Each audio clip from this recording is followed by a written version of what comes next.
All right, good evening, everyone. The time is now 6:17 p.m. We will now reconvene into open session, and there's no reportable action.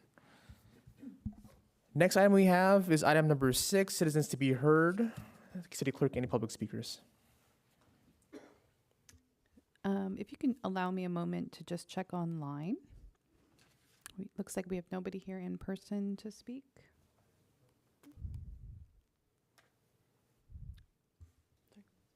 Okay, go ahead. Just state your name, and you have 3 minutes.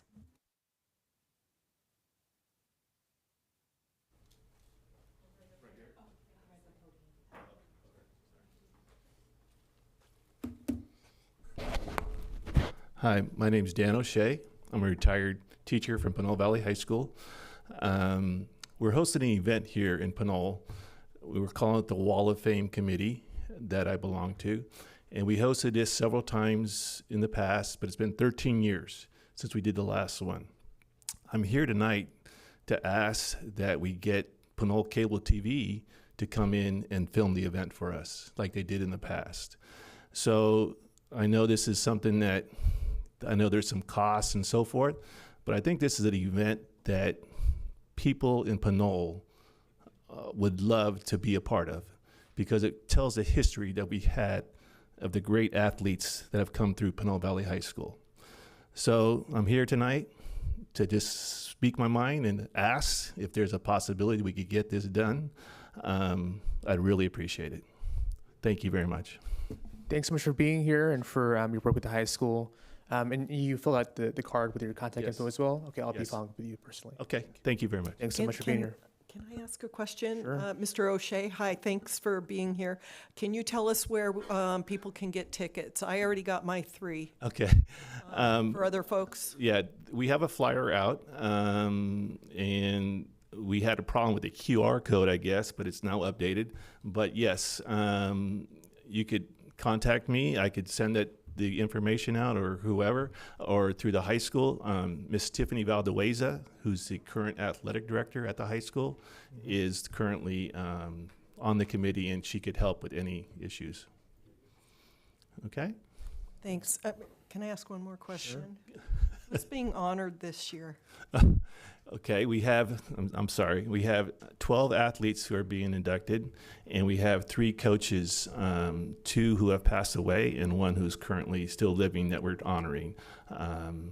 But the athletes, off the top of my head, we have one who's still playing professional basketball, Mr. John Bryant.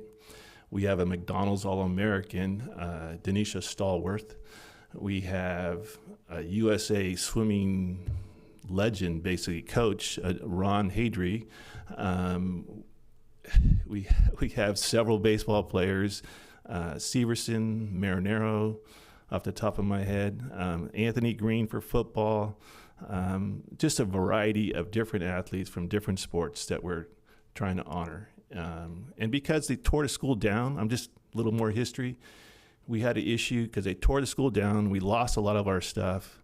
And then we had COVID, and then I had grandkids. And so it's kind of like, that's why we haven't had this event. And I think it's our 12th year or 13th year since the last time we hosted this event. Thanks so much. Okay. Thanks. Wonderful. Thank you. City Clerk Bell, any other comments? No other comments. All right. With that being said, we'll move on to item 7, reports and communications, starting with the mayor's report. I have a quick one. Attended the WestCat Board of Directors meeting last week, and we have had a great community survey sort of initiative with WestCat where we pretty much did like a community survey with folks in the service area. It's called WestCat Evolution. If you want to look at the presentation, please email me or just go to WestCat website. But we finally got a presentation back from the consultant with sort of recommendations about adjusting routes for WestCat. And so it was a really great discussion, and we're going to have more of those to come on the WestCat board. And the second thing is also, we received news in the city of Pinole that we are now a Clean California designated city. We're the one of the first 30 that the state of California has awarded. And so thank you to all of our community partners for doing monthly cleanups, that has contributed a lot to making sure we have this designation and open up the door for a lot of different grants that we can apply to at this point. And so thank you to staff for their work on this, and a really great honor for us to be one of the first 30 in California. So that's my report, really brief. And we're just going to move on to item 7B1, which is mayoral and council appointments. And we have some appointments to discuss for the Community Services Commission, so I'll pass it to staff. Thank you, Mayor. I have a very brief report for council this evening. There are currently 3 vacancies on the Community Services Commission. The current roster was included as attachment A to the report in the agenda packet. We opened up a recruitment period that began on July 15th, and we set a deadline for applications for August 21st. We received 7 eligible applications. Those were also included in the staff report as attachment B. And we held interviews of the candidates with the interview subcommittee that consisted of Mayor Pro Tem Tave and Councilmember Martinez Rubin, along with our Community Services Director, Andrea Dwyer. And so this evening, the recommendation is that we recommend that the City Council approve the recommendation of the interview subcommittee and appoint Ramilda Avila, Lil Milagro Enriquez, and Natalia Cornejo Ayers to the Community Services Commission for terms of 2 years. Thank you, City Clerk Bell, and I'm going to give a chance for the subcommittee to make comments, but first want to make sure we get through questions and also public comment first. So any questions from the council about this item, the recommendations? If there's none, City Clerk Bell, any public comments? Just want to check. Yes, we do have Rafael Menace online. Okay. Good afternoon, Mayor, Council, staff, members of the public. As Rafael Menace, I'm a resident of Pinole, and I just have a few brief comments on the application packets. I wanted to note that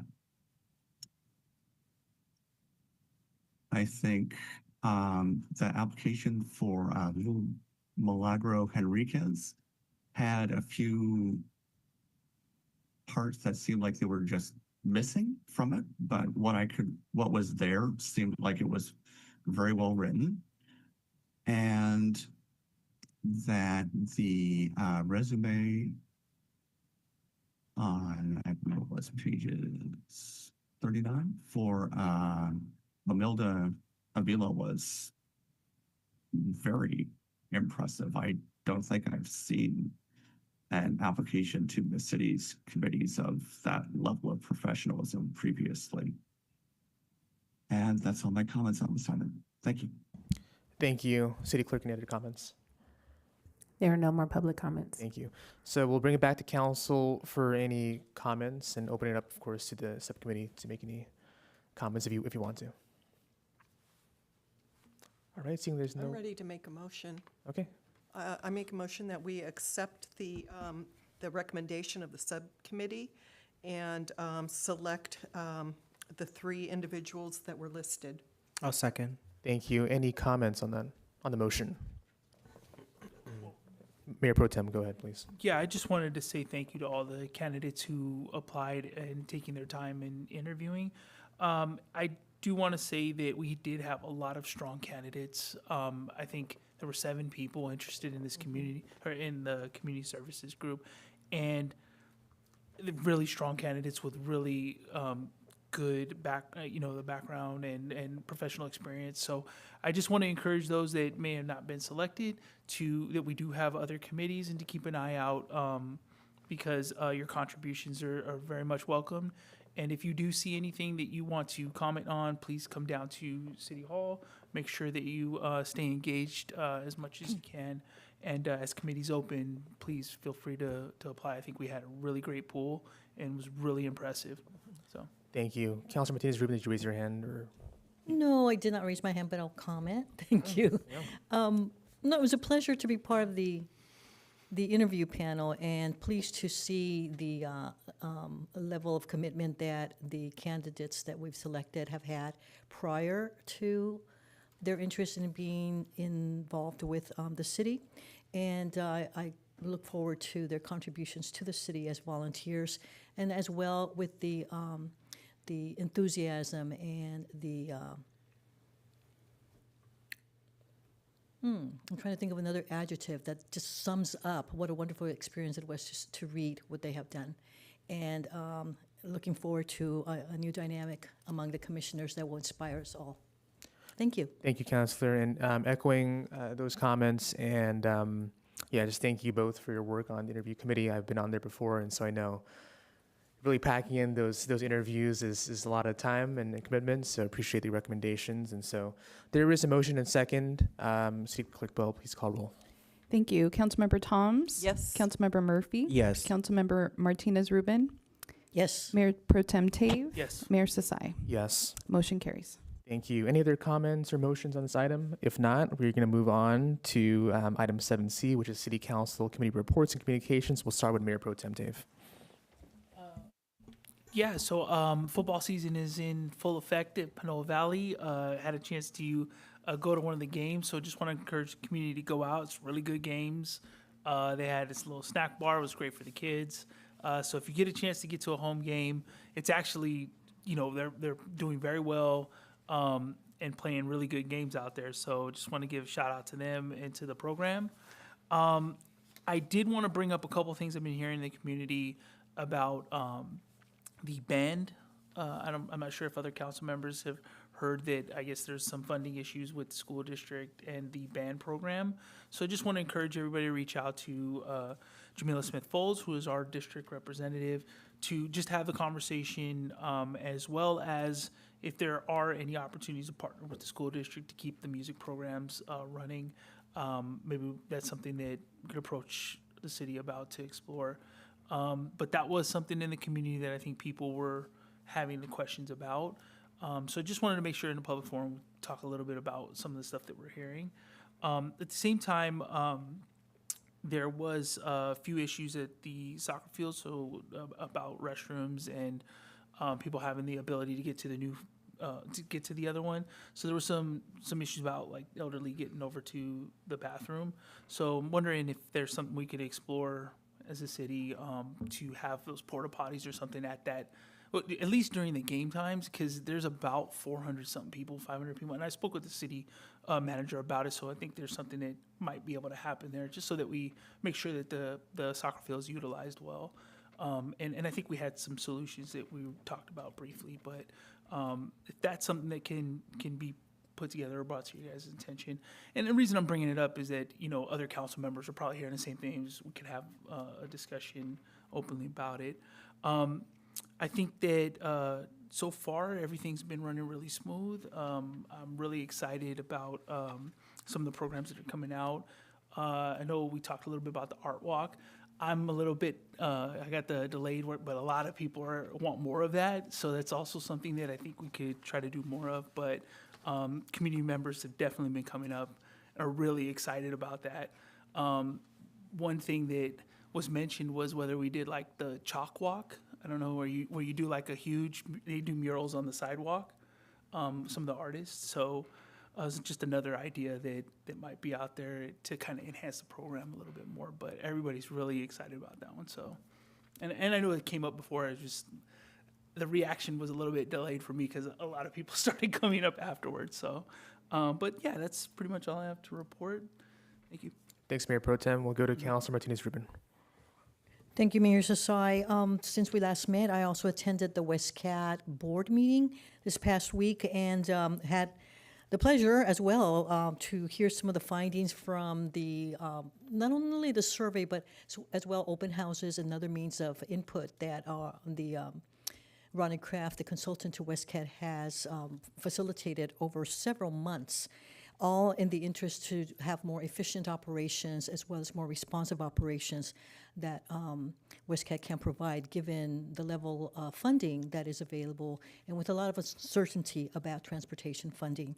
And so the big picture that we got to hear about, and this is part of the presentation that we received, and as Mayor Sasai welcomed, an email to him to get a copy of this. You can also directly contact WestCat or go to the website westcat.org and request a recording of the meeting because it's quite interesting findings. the big picture, and this is all informed from the various levels of input that publics and stakeholders, quote, have provided to WestCat, is for more frequent service where ridership is the highest.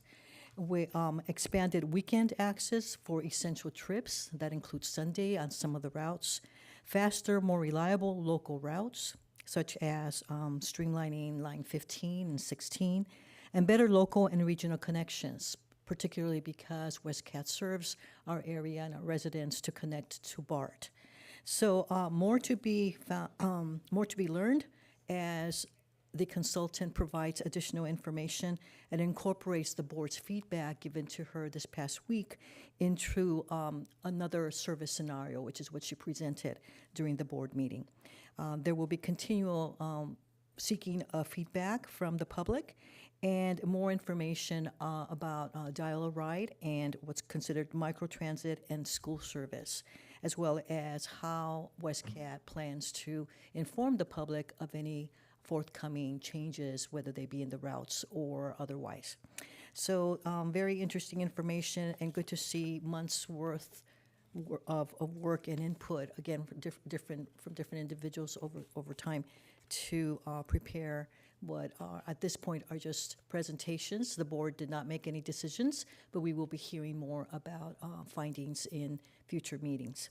And we meet on the second, or nearly on the second Wednesday evening of the month, starting at 6:30 p.m. For those of you who can tune into means to see that those presentations, and or again request recordings from westcat.org. Thank you very much. Thank you.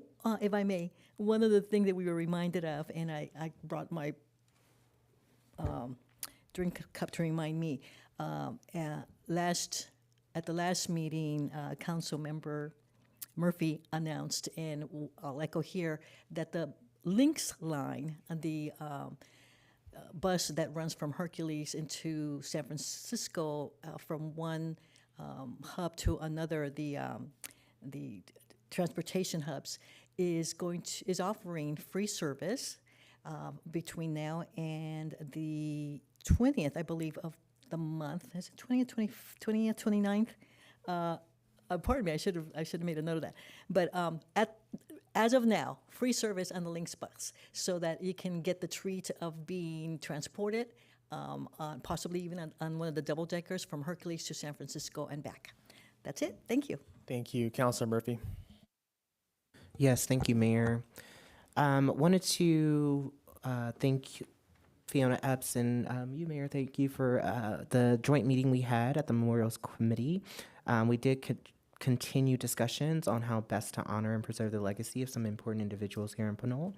And so those conversations were really helpful, and I think we, as a committee, are going to be bringing some suggestions back about our memorial policy that will help us remain inclusive, but also intentional about recognizing the individuals and events that have shaped Pinole.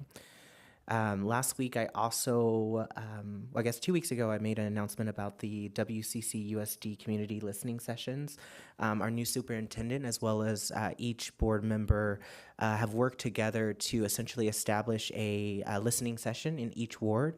As Mayor Pro Tem Tave mentioned earlier, our Ward 1 trustee is Ms. Jamila Smith-Folds, and so she, as well as the superintendent last week, facilitated a wonderful workshop that discussed topics on school climate around campuses, specifically in Pinole and Hercules, and a little bit of Richmond, and also local site priorities, including the development of community gardens at each site, as well as enhancing pedestrian and safety measures. So it was a really robust discussion, really great to see, again, the superintendent out, the new superintendent, of course, Principal Todd Irving, which is the Pinole Valley High School principal, Trustee Smith-Folds. There were representatives from, of course, WCC USD leadership, City of Hercules, as well as representatives from each Ward 1 school. So again, this was kind of starting the surface of the superintendent's school engagement as she is new.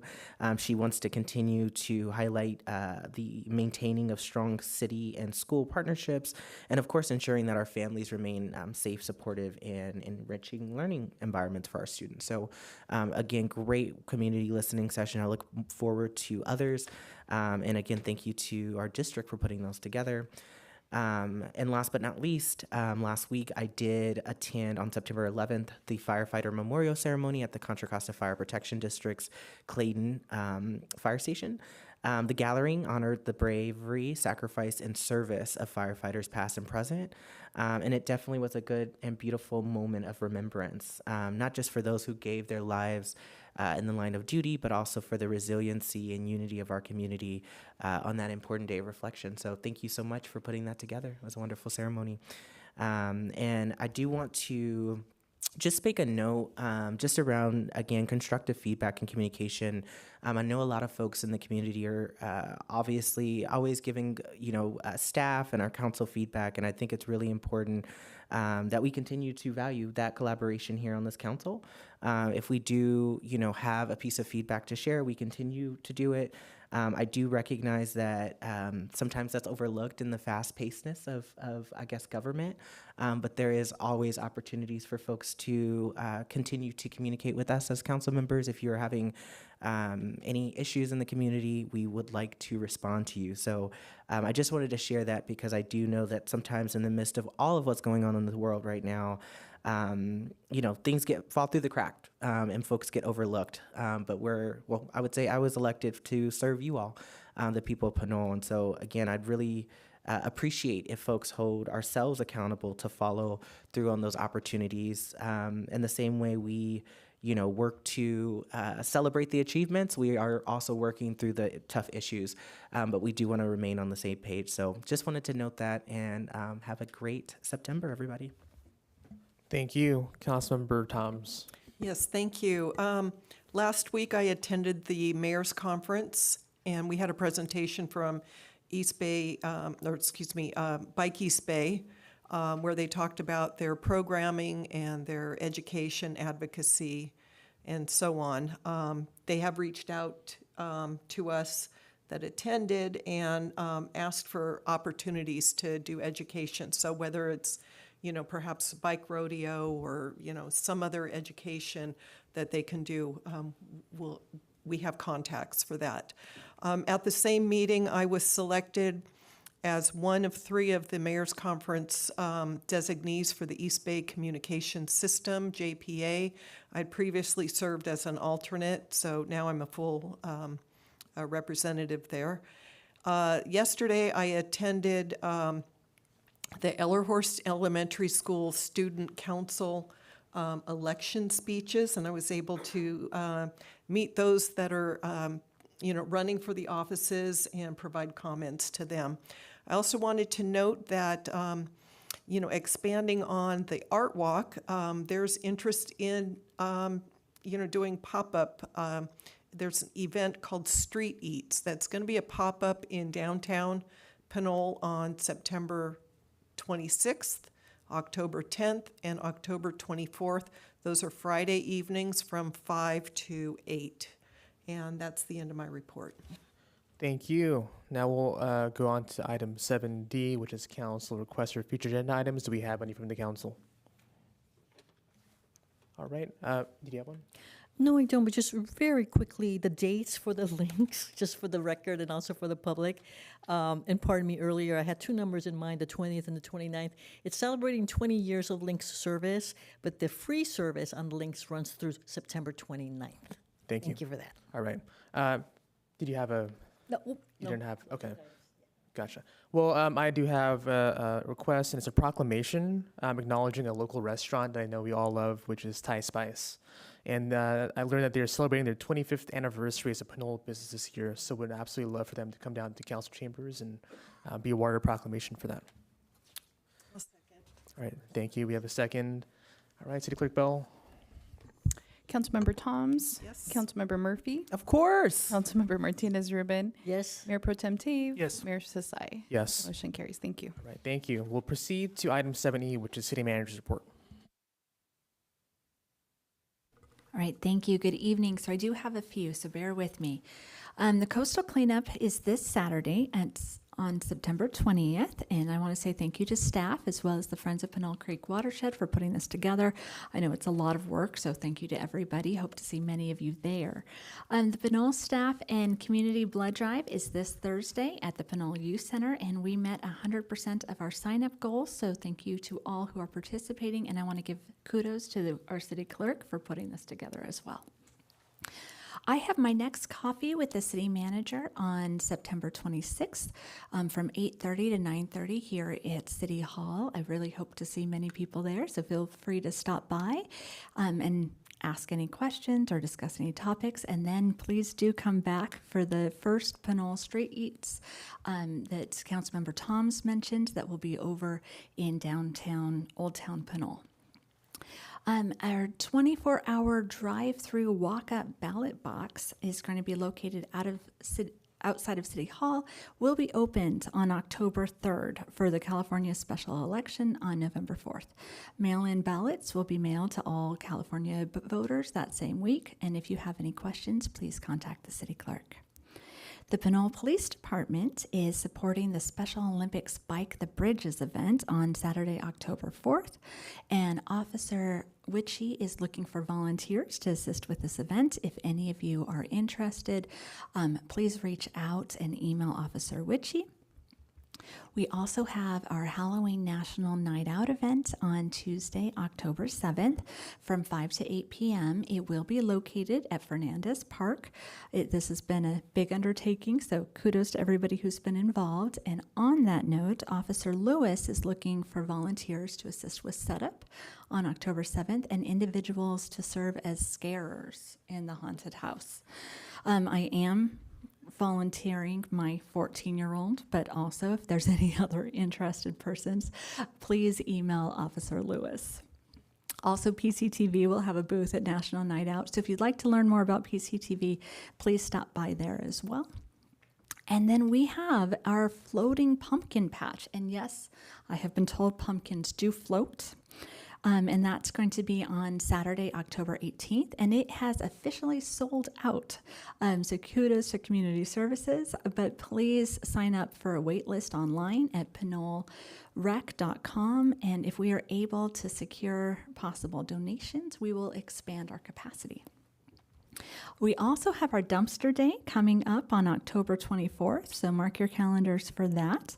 And the city's first annual Veterans Day event will be held on Tuesday, November 11th at 11 a.m. at Fernandez Park. Also, the city is working on a web page that will serve as a central place for people to find the most current information on road repairs. We will also have previous information and plans on that same web page, so you can find out as much as we can share right now about our road repairs. That is scheduled for publishing by the end of this month, and we will share this webpage through our channels, as well as hopefully you've already seen that on November 20th, we are going to have a roads information town hall. I also wanted to let everyone know that cameras have been installed at the Courtyard, surveying Bayfront Park to increase security. Kudos to multiple departments, our IT department, PD, and Public Works for getting that done. And we have also increased patrols in that area for added security. And then finally, I want to congratulate Kapil, our sustainability coordinator, for his nomination, and Councilor Murphy for winning the Leadership in Sustainability Award for 2025 for Sustainable Contra Costa. Please join me in a round of applause. Thank you. And that's all for me. Thank you. Thank you. All right, and we'll go ahead to item 7F, report from Mr. City Attorney. Please go ahead. Thank you, Mayor Sasai. Just a brief report. I wanted to mention during closed session on September 2nd, the City Council approved the city's participation in a settlement related to the national opioid litigation involving claims against pharmaceutical giant Purdue Pharma, certain Purdue affiliates, and 8 other opioid manufacturers. The settlement arises from the consolidated multi-state litigation brought by several states and municipalities throughout the country aimed at holding opioid manufacturers and distributors responsible for their role in the national opioid crisis. Those participating in the settlement, including the city, will receive a share of the settlement award without expending any time, expenses, and resources to directly pursue litigation against the defendants. The settlement funds are restricted and must be used for specific opioid abatement activities aimed at prevention, intervention, harm reduction, treatment, and recovery services. The exact settlement amount is not certain, but we estimate the city will receive approximately $46,000 from the proposed Purdue manufacturer settlement. The exact amount will be determined when all eligible settlement participants have been identified and confirmed participation. The City Council previously authorized the city's participation in similar settlements with other pharmaceutical distributors and manufacturers in 2021. To date, the city has received approximately $89,000 in settlement funds for those prior settlements. The staff is currently assessing community needs and evaluating potential uses of the settlement funds. And that concludes my report. Thank you. And we'll just check with City Clerk Bell. Any comments from item 7C through 7F? There are no public comments. Thank you. Moving on to proclamations, item 8. Tonight we have 3 proclamations, and we will start with National Punctuation Day. So National Punctuation Day, September 24th, 2025. Whereas in 2004, National Punctuation Day was created to recognize the essential role of punctuation in written expression and to promote the proper use of punctuation in the English language. And Whereas punctuation in the American English language consists of 13 common marks: period, question mark, exclamation point, comma, quotation marks, ellipsis, apostrophe, semicolon, colon, parentheses, brackets, hyphen, and dash. And Whereas these symbols often challenge one to think about how best to express one's thoughts and can make writing clearer to understand, and therefore enhance communication. And whereas National Punctuation Day is listed in Chase's calendar of events, a directory used by journalists and educators, and has been celebrated by thousands of students nationally in public and private schools, colleges and universities, and graduate schools to accentuate and highlight the significance of punctuation marks. And whereas language arts and standard school curricula include lessons that introduce punctuation use, and written communications are effective when punctuation is correctly used to express emotion and meaning. And whereas National Punctuation Day was the brainchild of former Pinole resident, journalist, and author Jeff Rubin. Jeff described it as a celebration of the lowly comma, correctly used quotation marks, and other uses of periods, semicolons, and the ever mysterious ellipsis. It is a lighthearted yet important celebration and opportunity for educational gatherings. It is also a time for self-assessment, self-improvement, and for sending a properly punctuated note of thanks to someone who has made an impact in one's life. now, therefore, I, Cameron Sasai, Mayor of the City of Pinole, County of Contra Costa, State of California, do hereby proclaim September 24th, 2025 as National Punctuation Day in the City of Pinole and encourage all residents to celebrate and reflect on the importance of properly punctuated writing to clarify and support communications in business, government, and academic settings. Happy National Punctuation Day. We have a really great beautiful proclamation here, and of course want to award this to Councilor Martinez-Rubin, who took the lead in making this possible in the City of Pinole. So congratulations, and round of applause, National Punctuation Day. thank you. May I Yes, take please. the opportunity to say something? So in keeping with one of the interests of proper punctuation and serving our city, one of the ways that at one time was listed to observe or celebrate National Punctuation Day on the National Punctuation Day website, which is no longer in existence, was to identify improper punctuation on public signs.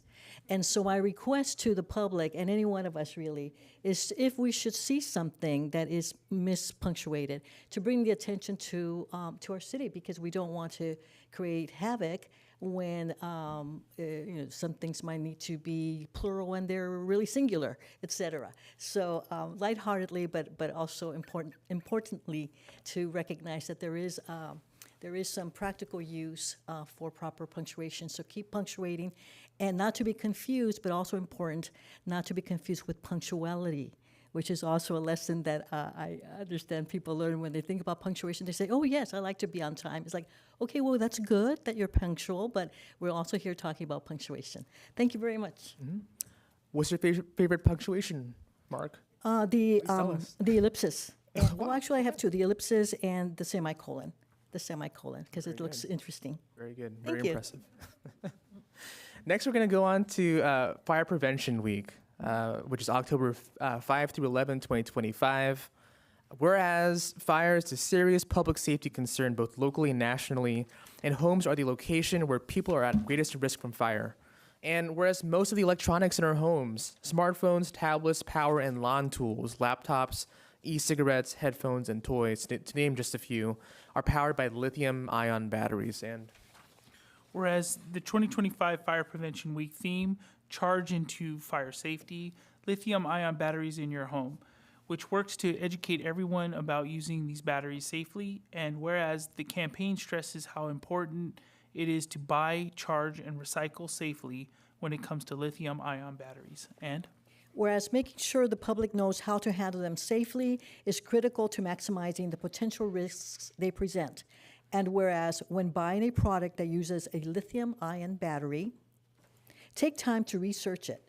Look for a stamp from a nationally recognized testing lab on the packaging and product, which means that it meets established safety standards. And Whereas please always use the cables that come with the product to charge it.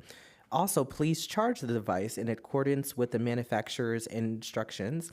And whereas please don't throw lithium-ion batteries in the trash or regular recycling bins because they could catch fire. And Whereas local fire departments, schools, and community organizations play a key role in bringing Fire Protection Week to life in their communities each year and spreading basic but critical fire safety messages.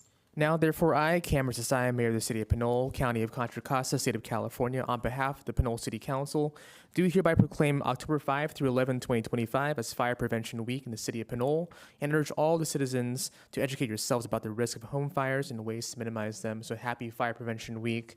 I know this is a very lighthearted proclamation, but very important that we recognize this each year to make sure we recommit ourselves to educating the public about fire prevention and getting the important resources out to the community. So thank you. And we're going to have our representatives from ConFire here to accept this proclamation and say a few words. So could you all come down for a photo first?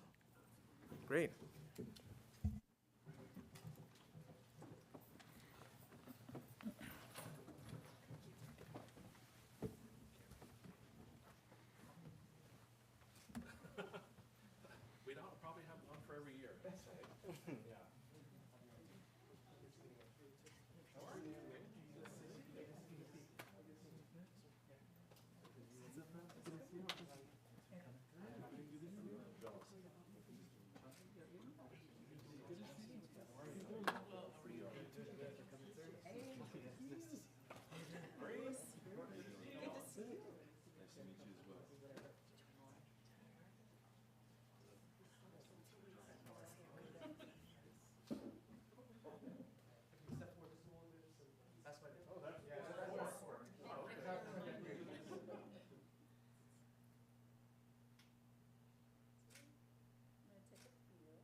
Right, you can go ahead, Chief. Are we on? Oh, we are. Well, as former fire marshal, Fire Prevention Week is near and dear to my heart, and quite frankly, I'm not sure that I could say it any better than how this proclamation outlines the steps that every resident should pay attention to. As you were speaking, I was thinking, yeah, buy name brand, make sure that it's been tested. If it's damaged, throw it away in a proper way. But the reality is that we are seeing an increase in fires related to lithium-ion batteries, not just the Teslas on the freeway, but also in garages and other things. So in areas like London and New York, where housing is very tight and compact, they are seeing severe consequences from fires like this. We have not seen that yet, and hopefully we will be able to avoid that. But it is an emerging issue for us. When these fires do occur, not only do they pose a significant threat to the occupants of the home and the home itself or the business, but they also present significant threats to the health of our firefighters because of the various toxic gases that they put off.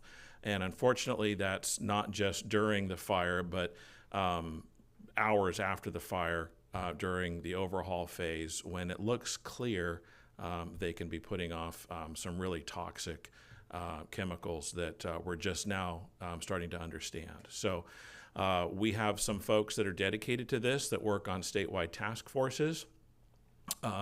Captain Cody Clem is one of those individuals, and he has taken it on like a bit of a religion, which is great. Because it's so important to all of us, not just to educate our folks on how to stay safe, but hopefully work with the public and our city councils and so forth to work on effective local legislation and controls that might help us keep everybody safe. These things are here. They're here to stay. They're important. But they are also, unfortunately, have some inherent dangers to them. So I appreciate the proclamation and the specificity with which the direction was given in the proclamation. Very great words, and hopefully people will heed those to keep themselves and their families safe. Thank you very much. Thanks so much, Chief. Thanks so much, Chief. We have one more proclamation for you all, which is honoring the California Firefighters Memorial Ceremony, October 4th, 2025. Whereas the California Firefighters Memorial is a lasting tribute to the men and women who have given their lives to protect their fellow Californians. And whereas the solemn remembrance is steeped in the traditions of the firehouse and hundreds of firefighters, family members, and grateful citizens gather in the heart of California's capital to pay tribute to those who paid the ultimate price to keep us safe. And whereas the memorial, a brushed limestone memorial wall with the names of more than 1,500 California firefighters who have died in the line of duty or from a job-related illness since 1850, and whereas the California Firefighters Memorial was unveiled on April 6, 2002, carrying the names of 855 fallen California firefighters, and since then, more than 500 names have been added at an annual memorial ceremony. And whereas the annual ceremony honors individuals whose names are being added to the memorial wall, either from the previous year or from earlier years, and whereas the City of Pinole has two of our own listed on the memorial wall, Richard Voisey for 2015 and Robert Ramos for 2020. And whereas Contra Costa County Fire has James R. Haynes, Leroy Jenkins, Richard L. Toller, John R. Welsh, Renee Peñalosa, David E. Vanny, Michael A. Impastato, Terry L. Werner, James Capra, Donald K. Leverton, Scott P. Desmond, Matthew C. Burton, Michael F. Braz, David Gelling, John H. Ferrante, John W. Nunes, Richard J. Voisey, Peter A. Aliotti, Roger V. Harless, Robert A. Ramos, and John Martinez listed on the memorial wall. and whereas it is appropriate to recognize the sacrifice and dedication of California firefighters. Now, therefore, I, Cameron Sasai, Mayor of the City of Pinole, County of Contra Costa, State of California, on behalf of the City Council and the City of Pinole, do hereby commend the California Fire Foundation and recognize October 4th, 2025 as the date of this year's annual California Firefighters Memorial Ceremony, and encourage all citizens of the City of Pinole to honor the courage and commitment of California firefighters as they continue to face the challenges of this courageous profession. Thank you, everybody. I'll share a few words, Chief, as well. Mr. Mayor and members of the City Council, thank you very much for that. It's an emotional event to have a brother or sister pass in the line of duty. And as Council Member Murphy expressed, and I appreciate you coming out all the way to Clayton on the 11th, we do our very best every year to honor them in various ways and in various locations. I will say that taking a trip up to Sacramento, whether it's at the annual ceremony, which this year is on October 4th, or if it's just when you happen to be in Sacramento, the memorial is brand new as of a year ago.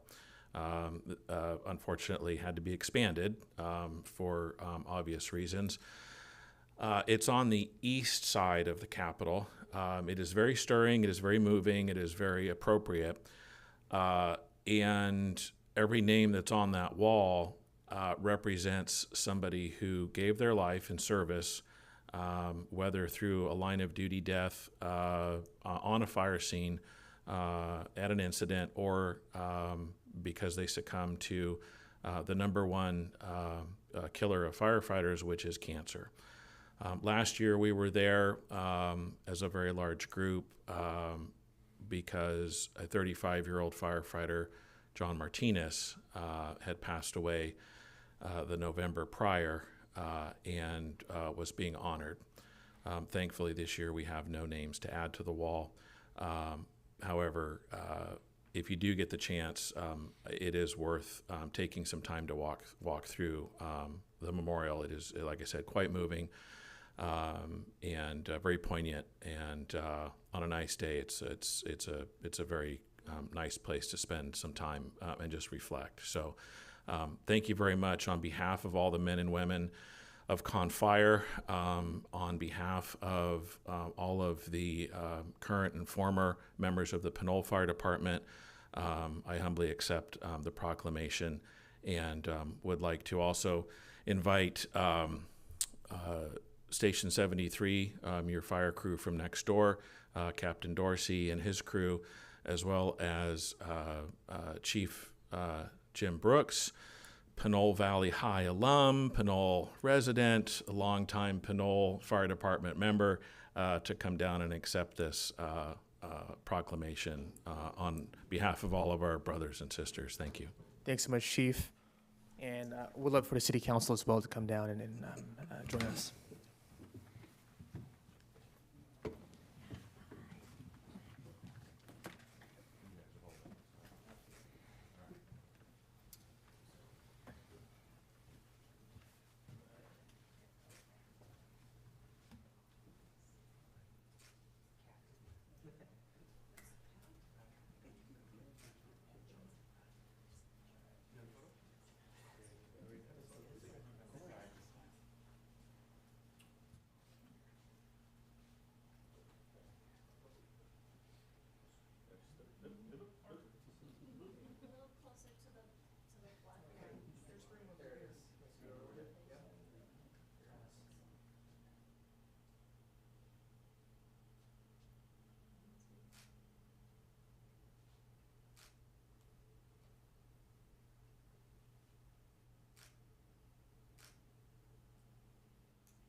All right, those are our proclamations for this evening. And next we have a presentation, item 8B1, on the Contra Costa Fire Protection District. Again, Chief, we weren't done yet.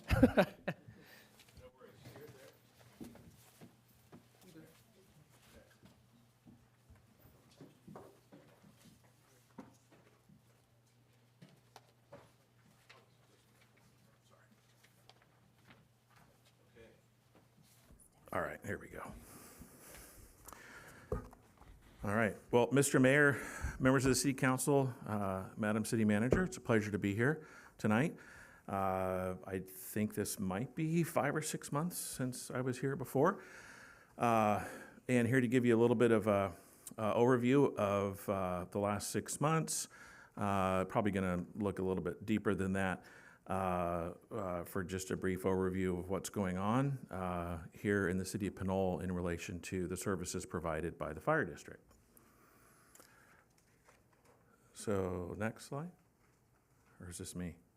All right, so what's new? Since we were last together formally, as you all know, July 1st, 2025 was the official annexation date of your neighbor, the Rodeo Hercules Fire Protection District into Con Fire.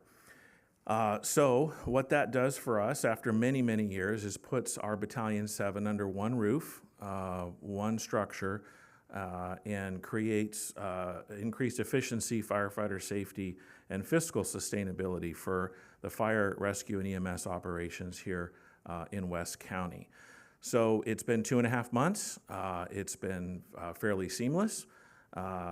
Since it's been essentially our third annexation, if you will, and I'm including Pinole in that, even though it's a contract non-annexation, the processes are very similar. We had some experience getting into this, and that helped in immeasurable ways to make this a very seamless annexation and merger of all of the members of Rodeo Hercules into Con Fire. So at this point now, Con Fire stands at 37 fire stations. We do have the Byron Wildfire Center, which is the facility that is the furthest east you could possibly get from Pinole, out in Byron. That's where the hand crew is located, as well as our firefighting helicopter. We are now at 41 fire companies and over 670 firefighters and professional staff in various roles: fire prevention, support services, our dispatch center, and administration, and so forth. And we cover approximately 582 square miles. So lots of change in the last 5 years. It just dawned on me. I actually had to check my math, look for a picture in my phone of myself and Chief Winecoop, because I wasn't quite sure if this is 18 months or 24 months, and actually it's been 2.5 years since we started the contract with Pinole. So time has really flown, and I think when things are going very well, time moves on rather quickly. So I appreciate all the support from all of you and from the community. It has been a very good and quick 2.5 years for us. So moving on to the next slide, talk a little bit about 4th of July. This is my least favorite holiday. And this year was somewhat manageable. And I think most of that had to do with the weather, but there's just a little snapshot for you here about some statistics. If we look at 2024, 2024 was on the verge of being completely unmanageable. 2023, we literally had more fires than we had fire engines to go deal with them. 2024 was just a little bit a step down from that. It was very, very busy. And as you can see, when you look at 2025, all of the data suggests that we had a much tamer 2025. Having been in the command center throughout the night, it was not as bad as we anticipated it would be. In fact, we only had a few engines that we had to move over into the eastern portion of the county, which normally we move almost everybody that way. So I think the big difference, while I do think there was a bit of a reduction, and I can't quantify that with regards to overall activity because most of our crews said that frankly it looked like most normal years out in the field. But the weather was different. We typically don't get a lot of south wind, but we did that night, and it was very tame, about 6 knots. It wasn't that bad. Humidity was up. Wind was obviously down. We didn't have fires that caused ember cast. We didn't, I don't think we even had one actual structure fire. So we'll take it. I just learned today that our Fire Marshal, Chris Bachman, is one of a few that will be testifying at the state level about our history with July 4th and fireworks, illegal fireworks, in hopes that perhaps we can start to get some real common sense legislation and regulation to try and turn the tide, because quite literally every 4th of July is just a mess with the proliferation of the illegal fireworks and the fire danger.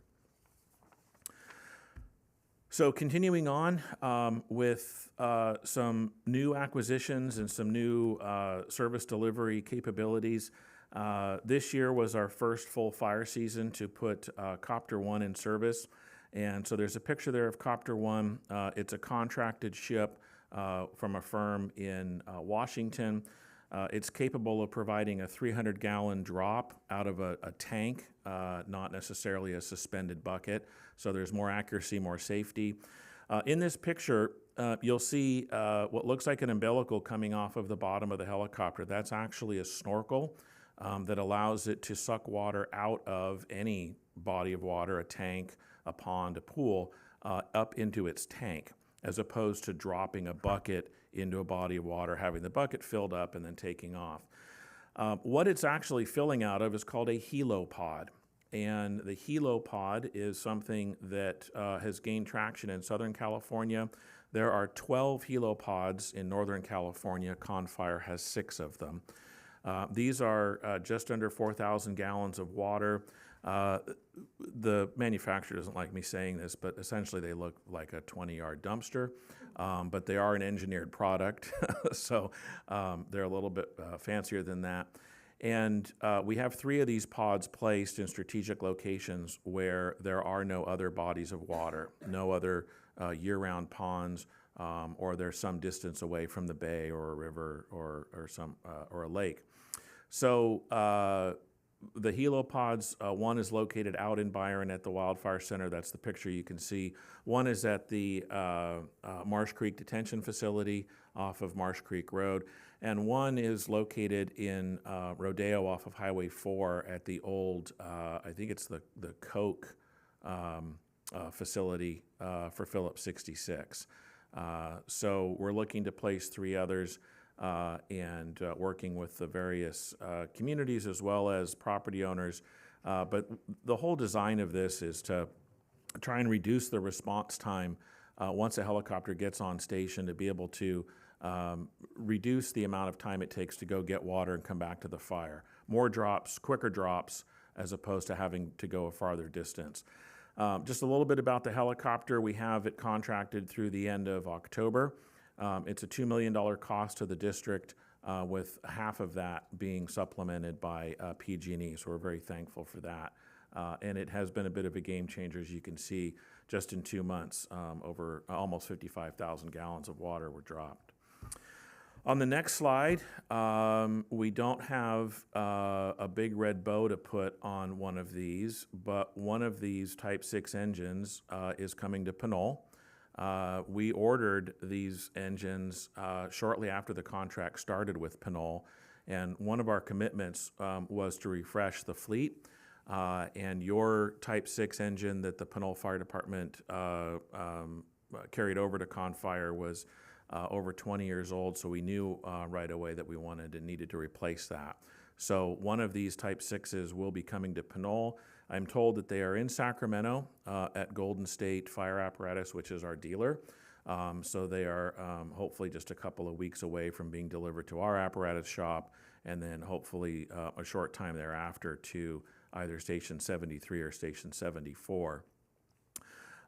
We have several of these throughout the district. They've really increased our capability at accessing and responding to wildland fires, and then what we would call exterior fires, fires that might be off of a set of railroad tracks or something that's slightly less accessible. They're small and maneuverable, and they can get in there and help us put the fire out before it gets very big. So we will let you know when that engine shows up and have an appropriate event to push that into its new home here in Pinole. So when it comes to some data points, wanted to highlight some overall call activity within the city of Pinole. And the last, I guess, 7 months are highlighted there on the top with the numbers. And then down below, it's actually, I want to say 19 months, going back to January of 2024. The yellow line represents the 4-month moving average, which, since it doesn't have a lot of spikes or peaks and valleys, says that essentially the service demand is staying relatively stable here in Pinole. On the lower left, on that map, you'll see a couple of larger gray circles. Excuse me. Those larger gray circles essentially correspond to an address with multiple calls. Both of those are residential care facilities, one on Estates Drive and one on Appian Way. And so that's fairly normal. I believe Engine 73, prior to walking into Chambers tonight, was on Estates Drive on a medical. So that's fairly common with those sorts of facilities. On the next slide, this tells us again that for the most part, things are fairly consistent from month to month. We do have some variability in what are called ambulance-only calls and overall medical calls. Can't say that I can tell you exactly why that would have occurred from one month to the other, but other than that, the statistics show that things are relatively consistent with regards to overall service demand within the city of Pinole. So September is National Preparedness Month. On the next slide, you'll see our busiest month for wildland fires is the month of June. It's the availability of light, flashy fuels, grass to burn, and it's the wind. As you can tell this week, there's really not a lot of wind, but first or second week of June, it's just really breezy. And fire loves wind, and so this was a fire outside of the city limits of Pinole in the Briones area. But obviously fire can happen anywhere. And September is that month where we try and remind everybody to take the steps necessary to be prepared, not just for fire, but for anything. I was speaking with your chief of police earlier, and I was at a staff meeting at the Clayton Fire Station actually yesterday afternoon, and the whole building shook, and turned out there was an earthquake, and actually it was east of Clayton.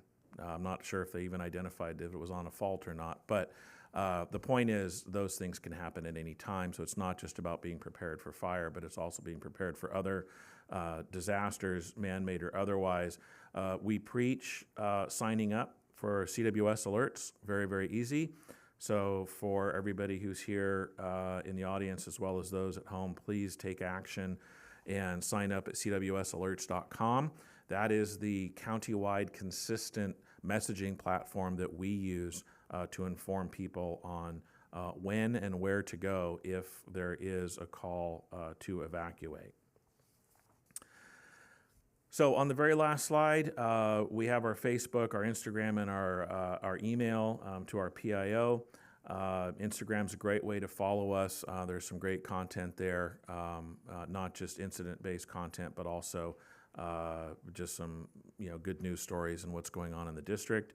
On October 11th, we have our annual district-wide open house at our training campus, 2945 Treat Boulevard in Concord.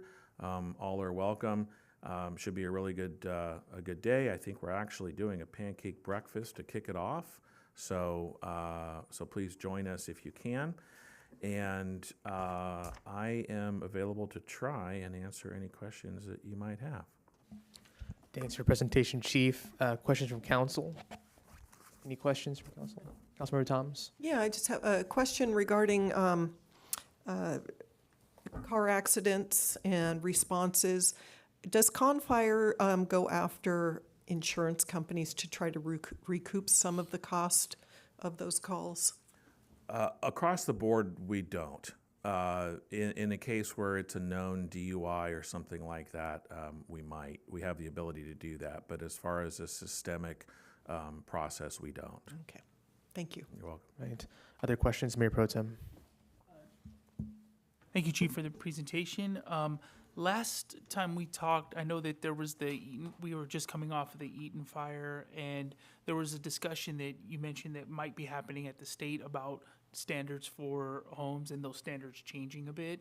I know that we talked about it and it was kind of in flux. Has there been any update on how that may have changed and what homeowners would need to know? I know that there's information on the website that we probably could refer people to.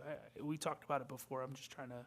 So it's a great question, and I can't remember when I was here, but I did travel to the Eaton fire in April. It was a road trip with my wife, and she was super happy to drive up to the Eaton fire and check it out. But I had it was just wow. I was absolutely floored driving up. It's either Lake Avenue or Lake Boulevard, straight out of Pasadena, and you go up the hill, and eventually it stops up above, and if you turn around, you can see Los Angeles and everything. And that community was just completely wiped out. It looked like something out of a photo from a bombed-out city in World War II.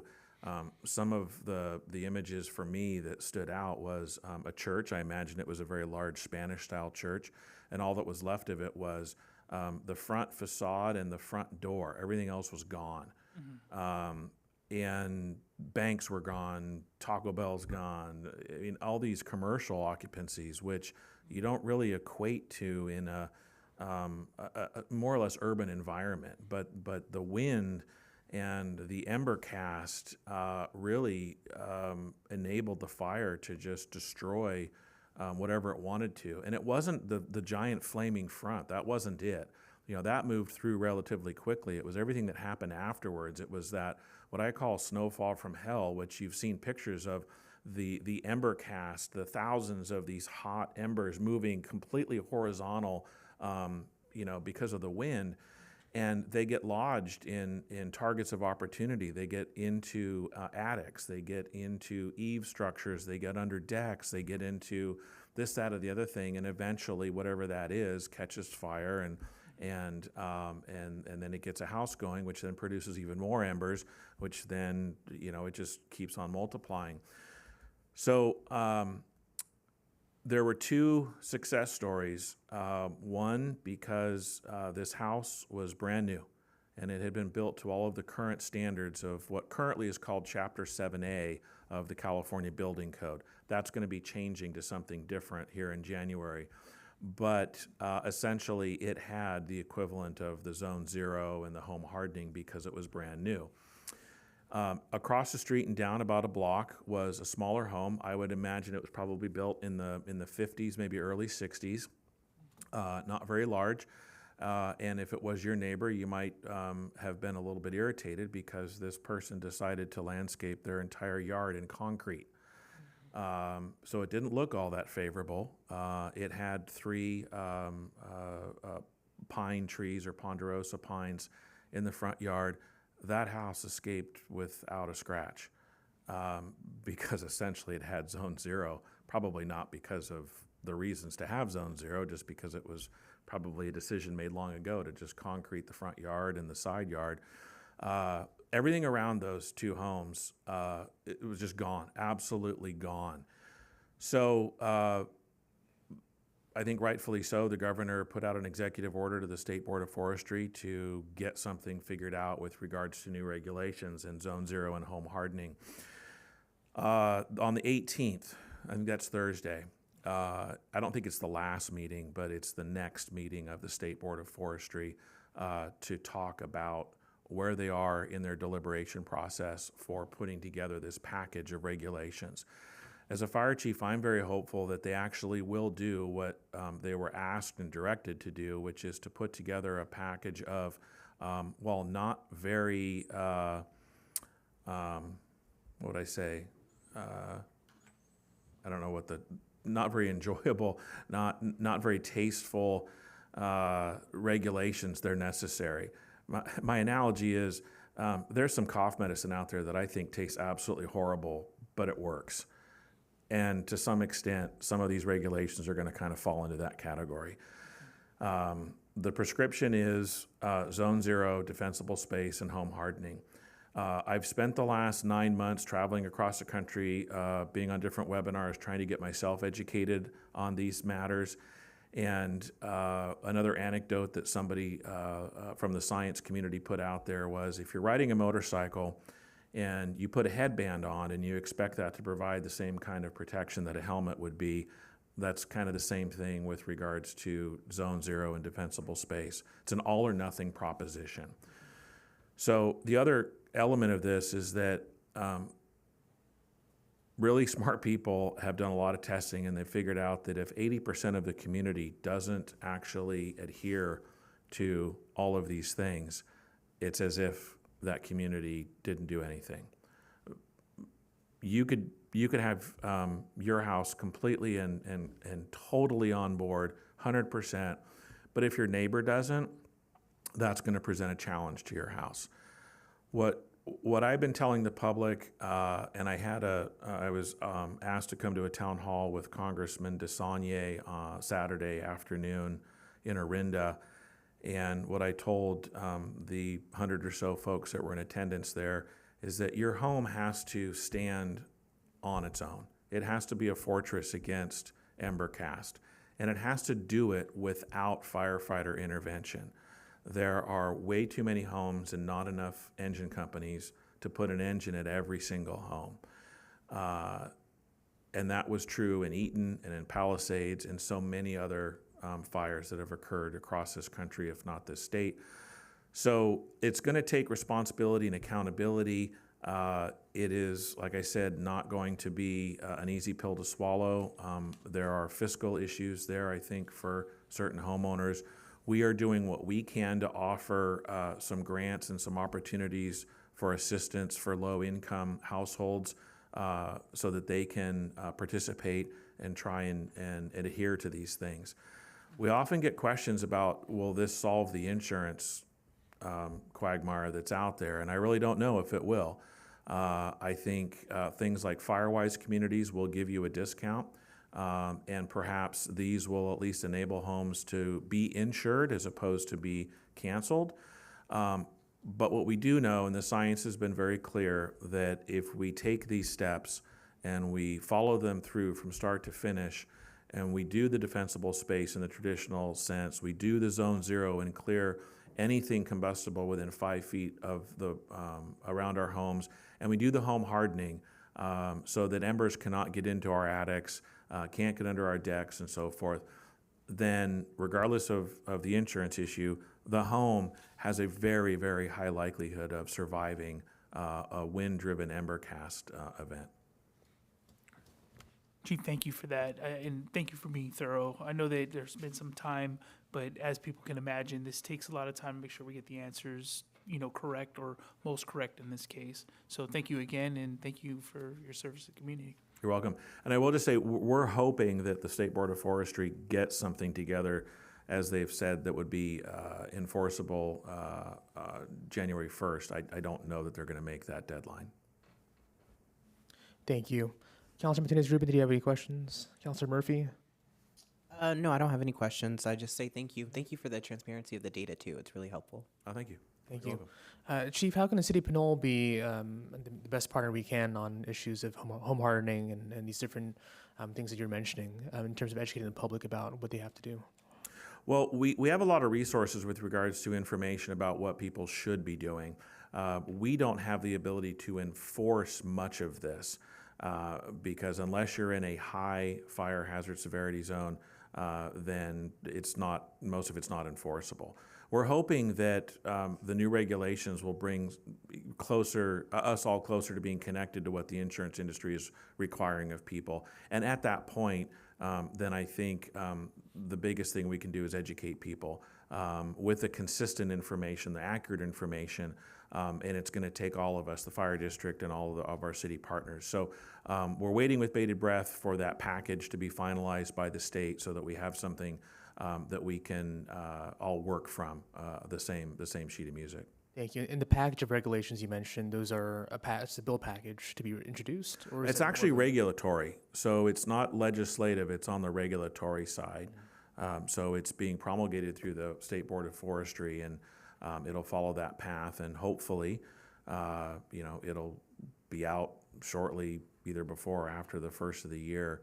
If we don't get that, and it looks like it's going to take a while, then what we're going to start is an education campaign on what the best practice is, even though it's not necessarily something that any of us will be able to enforce under the current standards. What we're all looking for as fire chiefs is for something to be consistent across the state. So it's got to start up here and come down so that we're all doing the same thing, no matter where the city line is or the county line or the fire district line is, so that we're not all adopting ordinances that say one thing or another. And if you live on the other side of the street, you're either in or you're out. So consistency is really one of the only ways I think we're going to solve some of that insurance issue and really keep all of us as safe as we can. And do you know if cities and counties are primarily going to be the ones who enforce those regulations, those possible new regulations? Well, there will be some potentially new regulations in the building code, and that process will get started here locally for all of us, fire code, building code, here in October and November, to be effective in January. But these other regulations will be kind of add-ons for the already built environment, for the house that's been here for 40, 50, 60 years. So that will come, I think, later. As I said, I don't think it'll be exactly January 1st. Gotcha. Thanks. And I think that I think its enforceability is likely going to fall to the fire jurisdictions, I would think. Thank you. So we'll go to public comment. City Clerk, do we have any public comments? Yes, thank you. Rafael Menes in person.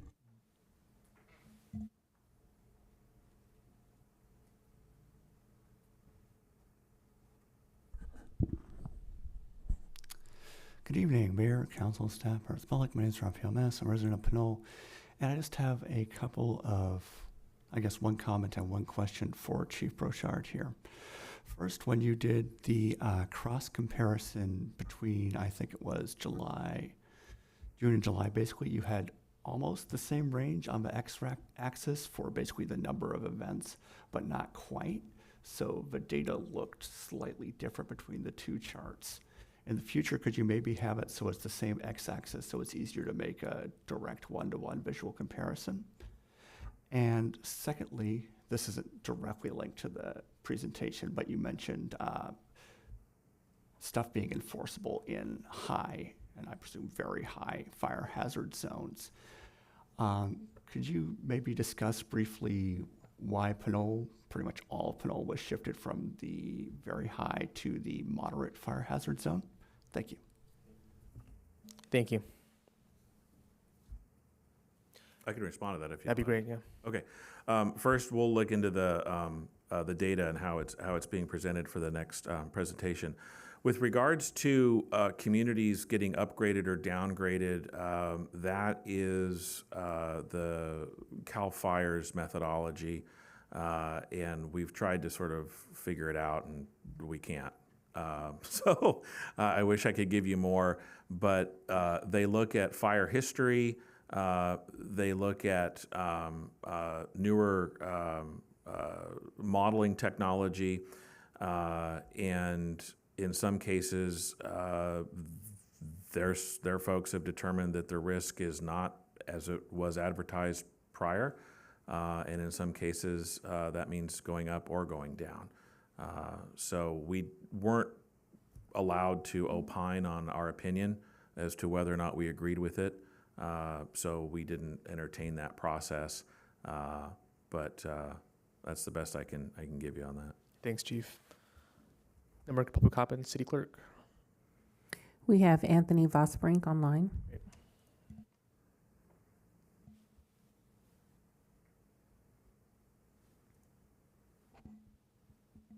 Good evening. Please go ahead. Hello, can you hear me? Yes. Yes, my name's Anthony, and I'm a longtime resident of over 50 years, senior citizen in Pinole Valley. I would like to ask Chief Richard and our county fire marshal a couple things, and they're all more or less related. But regarding hardening of our properties, I think the city and the county should be more transparent with each other and the community in taking care of things not only in my front yard or my backyard, but in your front and backyard.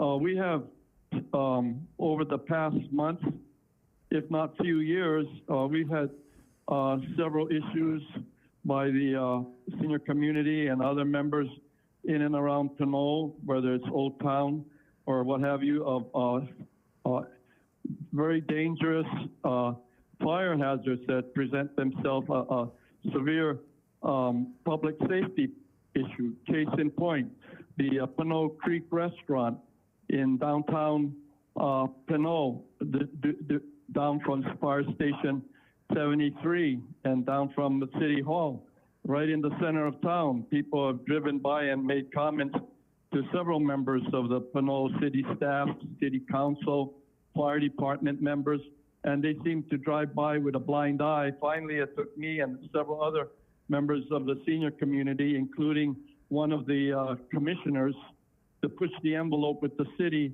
to get it red tag. Can't you do something sooner or faster than wait for 6 months to a year to have a member of the community get beaten up before you go by and red tag it and hold that owner responsible for the three big dead trees hanging over its rooftop in front of the restaurant there at Pinole Creek, as well as the tree on the city property, at the county property. Sir, you have halfway up 45 seconds. From your fire access road 7429B on Galbraith Road. There's a big giant pine tree that's dead there right off the side of the curb that can light up the whole canyon, and half of El Sobrani, if not all of that, and Pinole Valley will go up in flames, not to mention the 3 trees on the Adobe Road Trail behind the caretaker's house that is needs to be remediated. They're dead trees. They've been brought out to the city's attention. The fire chief, several fire station 74, members of 74, and they all say that's not my department or not my job. Well, where does the buck start and stop with that? Thank you very much. Thank you for your comment. We'll be sure to keep it in consideration. I know Chief Richard mentioned contact info for Confire as well in the presentation. So thank you. Any other comments? There are no more public comments. Right. Other comments from council? If not, No, just as well, thank you very much for your presentation. And having answered questions regarding the shift in status, it's some, in what kind of zone Pinole finds itself in. It's back when you presented, it was something that I had asked our city manager to inquire about, and she says, it is a methodology. I can't possibly explain it either. To have heard you say that as well, I'm not sure if it's that much comforting, but we know that we'll do as best as we can, and again, encourage residents to do what they can on their own properties. So thank you. You're welcome. I would say, back to my comments about the Eaton fire, I'm quite certain that the area with the Bank of America and the church and the high school that were completely destroyed would not have been in a high fire hazard severity zone either. So I think there is a bit of a misconception that if I'm in the moderate, then I'm, I dodged a bullet. No, not really. It's just where can things be enforced? Doesn't mean that you shouldn't be following those best practices, but we may not have the ability to enforce those upon you. It's an evolving issue, even though it's a constant issue in California. But I would say the wise person would follow through on home hardening in Zone 0, even if they're in a lower zone like moderate. And if I may add an anecdote, so I had the opportunity to visit Southern California and was in Altadena, and one of, as you shared anecdotes, one of the impressive visuals was to go down some of the streets that were just open to the public at that point, but to see on any single block, on the blocks that I was traveling as a passenger in a passenger car, to see some homes completely missed a fire, and again, on the same block, and some standing. And what I could see, and this was after you had presented to us and talked about hardscaping and Zone 0, et cetera, and thinking about the differences that we have to consider now with regard to aesthetics and landscaping and what it means for purposes of safety, home safety rather than just beauty, and how that has to shift given the climate conditions and as well the those kinds of things, and it is nature and it's climate that we cannot control. You mentioned in several instances in tonight's presentation the wind, that even for you as trained individuals, as a trained corps to try to fight fires, it becomes that much more challenging because of the wind. And so for us laypersons who don't have the training, but who have, if we are in a position to do something about our own front areas, whether it's shifting from what sits on my development, a lot of it's the little brown, boy, I'm not a gardener, so I don't know what it's called, but they were little pieces of brown wood that used to decorate the fronts. Oh, it's bark mulch. Mulch, thank you, to stone, things like that. And being even making an appeal or an outcry to homeowners associations to do something with regard to those kinds of things that for which they do have financial considerations. But the larger picture is about saving lives and saving homes. And so, yeah, we'll do what we can, whether individual or as residents. Thank you. You're welcome. Thank you. Thank you. So, Chief, I just want to thank you again for coming down to Pinole City Council and presenting. Really appreciate the information and taking the time. Thank you to your staff as well. Well, thank you very much. Thank you for having me, and for our staff with the proclamations. Means a lot. So thank you for the partnership. Right. Thanks so much. Good one. All right. We're moving on to our last presentation here, which is the Community Development Department interns. I'll pass it to Director Whalen.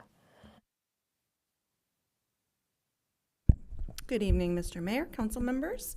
I'm Lily Whalen, your Community Development Director, and I am pleased this evening to introduce you to 2 of our 3 summer Community Development Department interns. And they'll provide the council with a brief update of the work that they've been doing over the summer for the Community Development Department and then other departments like Finance and Public Works. So just a little bit of background, we had a really strong interest in these 3 positions that we offered. We received over 150 applications for the positions.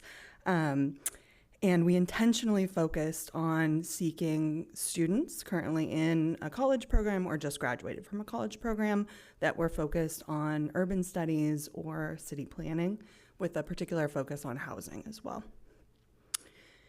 And so I have been so impressed with these 3 interns that we've had the pleasure of meeting over the summer. The crew is thoughtful, they're independent, they're collaborative, they're innovative, and I also think that they have really displayed wonderful public service traits as well. So I'm very proud of them. And so with that, I'm happy to introduce you and welcome Rain and Shane. And so we're going to have Shane begin his presentation, and then Rain will follow. And then our 3rd intern, Estrella, will be presenting in October to the council. Thank you.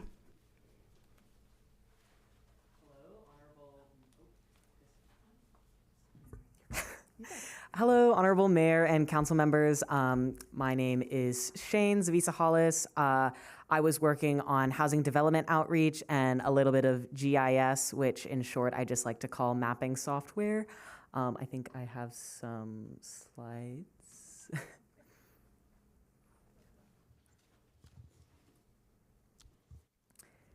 So the first thing I'm going to share is just about some of the housing element sites development outreach. Next slide, please.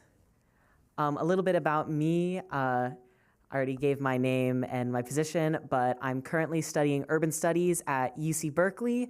So a little bit of a commute, but love the East Bay. Next slide, please. So with the housing development outreach, we had identified some key vacant and underdeveloped sites within the housing element of Pinole's general plan. And essentially what I created was an outreach toolkit. This included a contact sheet for developers, site owners, and also faith-based organizations who would possibly be of interest, alongside outreach trackers, brochures that would make the information accessible for a variety of audiences, alongside a link tree for developers, which, if you're not familiar, is a website that hosts a bunch of links on it to give more resources, alongside email and call scripts. Next slide, please. Some of the highlights of this, I was particularly proud of some of these visualizations. You'll recognize the church that's just across the street from City Hall, reimagined to have housing incorporated, alongside concise communication of the specifications of each site that's vacant or underdeveloped, and a very simple timeline of the development process to make it more approachable for these site owners. Next slide, please. And what's next is that future outreach. So this has really been simplified by these concise processes and these brochures that have all the information and these call scripts. So staff can simply copy, paste, and send or mail it out, and then track interests and responses for ease of future outreach. Next slide, please. And the second project I worked on was a comprehensive database of all the city-owned properties in Pinole. Next slide, please. The main outcome of this is a mapping application built in GIS. So as you can see here, color-coded by zone, and also displaying key features such as bus stops, places to get food, etc. A map that you can explore. Next slide, please. And then just some of the key features of this map in brief.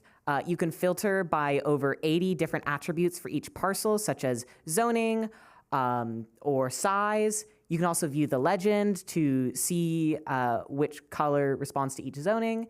You can pick from different base maps. These are the sort of map that's underneath. So right now it's a gray one, but you could also see like satellite imagery. And you can also select layers, including schools, parks, grocery stores, and bus stops. And this portion is specifically catered towards the real estate department and the potential to develop some of these sites that might be vacant. Next slide, please. And the advantages of this is that it's really easy to navigate and use this and see what properties Pinole owns at a glance, and also enables future development to increase Pinole's housing supply and vibrancy. Next slide, please. Across both of these toolkits, it's really creating the potential for future development and filling in a lot of these vacant and undeveloped spaces to create a bustling, vibrant cityscape for all of Pinole to enjoy.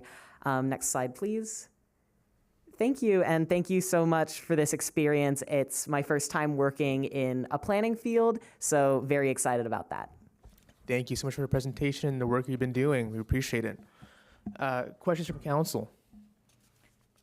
Councilor Martinez-Rubin? Yes, there's a great element of creativity that goes with this. So I'm curious, Shane, what other areas have you worked in that now you have levered to do what you did for Pinole?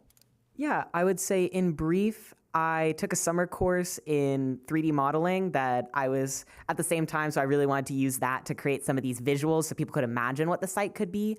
I've also worked for the city of Richmond and the city of Berkeley. And with both of those, I have done a lot of Canva, a lot of advertising and outreach. So I really incorporated that. Yeah.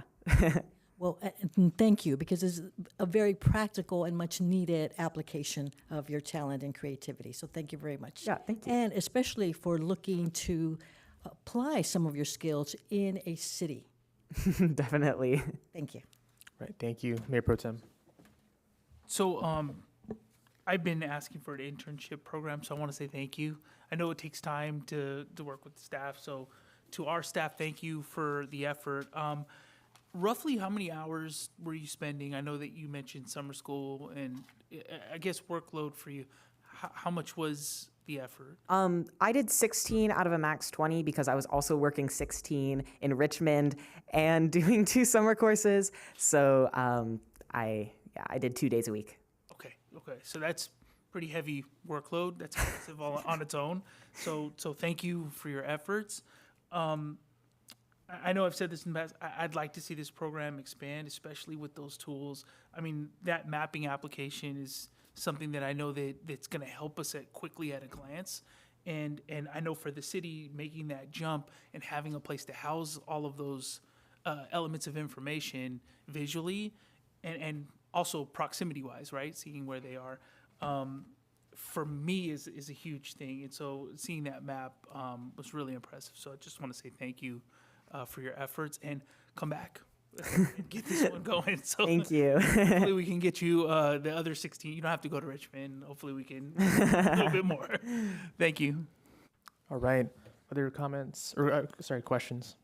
No, well, actually, yeah, I do have a question. First of all, I wanted to say welcome to Pinole and welcome to your new career. You know, your career. It's a very rewarding career in planning and such.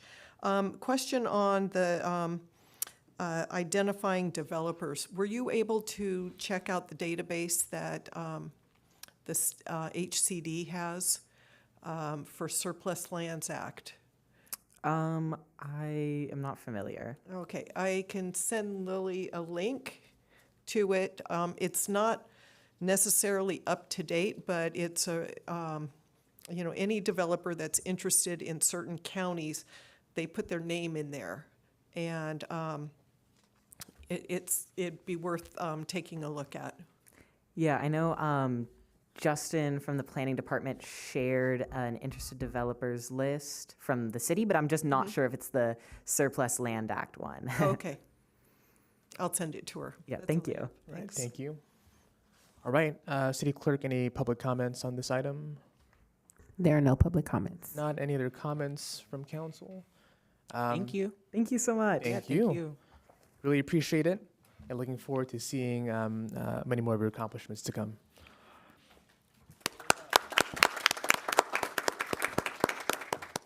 Wonderful. With that being said, we're going to move on to, do we have another? Oh, great. Okay. Thank you. Okay.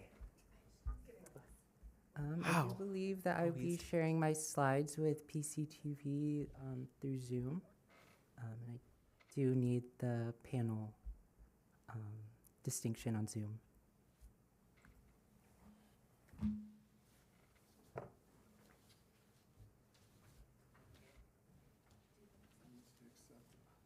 Oh, okay. Oh, I see it. There you go.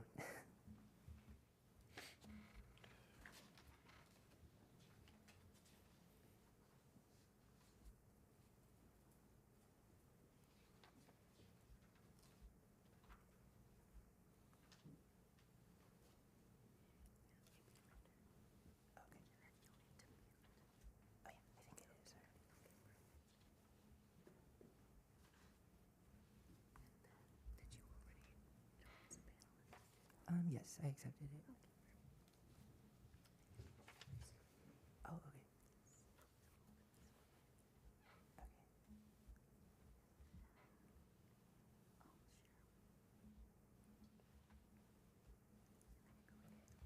Oh, okay. Thank Thank you so much. All right, let me just get this in full screen here.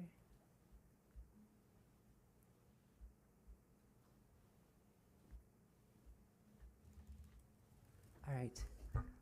Hello, everyone. I wanted to thank you all for allowing us interns to speak on the projects that we've been working on throughout the summer. My name is Raym Arellano, and I will be discussing my projects that I worked on throughout this summer as an intern for the Community Development Department, specifically as a GIS and urban planning intern. Before then, I do want to further introduce myself. I was born and raised here in the East Bay in a city called San Ramon, a little ways away. And I lived there up until I started my undergrad at the University of California, Irvine, where I got my bachelor's in urban studies with a GIS specialization last year. Since then, however, I've been working as an event coordinator with Club Rambutan Magazine, which is a publication that aims to promote the work of local creatives here in the Bay Area, as well as around the world through our magazines and our events. I'm also a member of the San Ramon Planning Academy, where a lot of the themes that I've been learning there also apply here. So it's nice to see the connection. And as for where I'm going, I'm hoping to move towards a career in urban design, which is why I'm really grateful to have been working with GIS. I feel like it's one of the many different connections that connect urban design with urban planning. So with that, I'll get into my projects. As for my first project, I conducted the Pinole address verification project, where I conducted field verification at commercial and multifamily residential sites to confirm address and unit data. This work helps clean up data in Pinole's permitting system and streamlines permitting for Pinole staff and the public. I know that's a lot of technical jargon, but essentially this project was to connect the addresses of different commercial sites and multifamily housing sites in Pinole to the parcel numbers that the land that they are connected to. And to do so, I created a Survey 123 application, which is a service provided by ArcGIS. And with that, I was able to configure my exact location to the APN number that I was standing on. And then the leftover blank to fill was just the address numbers. So yeah, that was the bulk of my on-foot verification. I was going around the city of Pinole, as shown in the pictures there. And as soon as I got back to the office, I was able to adjust the exact locations of these units and addresses, which was a big test to my GIS database management skills. When you're working with over like 500 data points, things can get quite overwhelming. And with that, I was able to automate a lot of the processes with ArcGIS Arcade and SQL. And I was also partnered with Tom Hasselback through our team. He was our GIS consultant, and he helped me out a lot with this project as well. So yeah, he has some leftover tasks to finish this combining into our existing permitting system, though all of the work on the ArcGIS side is completed. And my next map project that I worked on here was my ADU map. We had a lot of data about ADUs in spreadsheet form here in Pinole, though I wanted to help visualize this data through maps. And with my ADU map, I included layers like city addresses, existing ADU lots, ADU eligible lots, and city zoning. And I'll go ahead and open up the map here.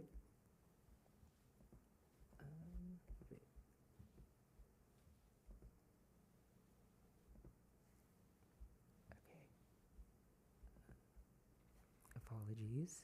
Let me just get this smaller. And then I believe it's this one. So I'll just move this over now. So this is my ADU map here. As you can see, this is the city of Pinole. And then I have a few different layers here. Let me just minimize this.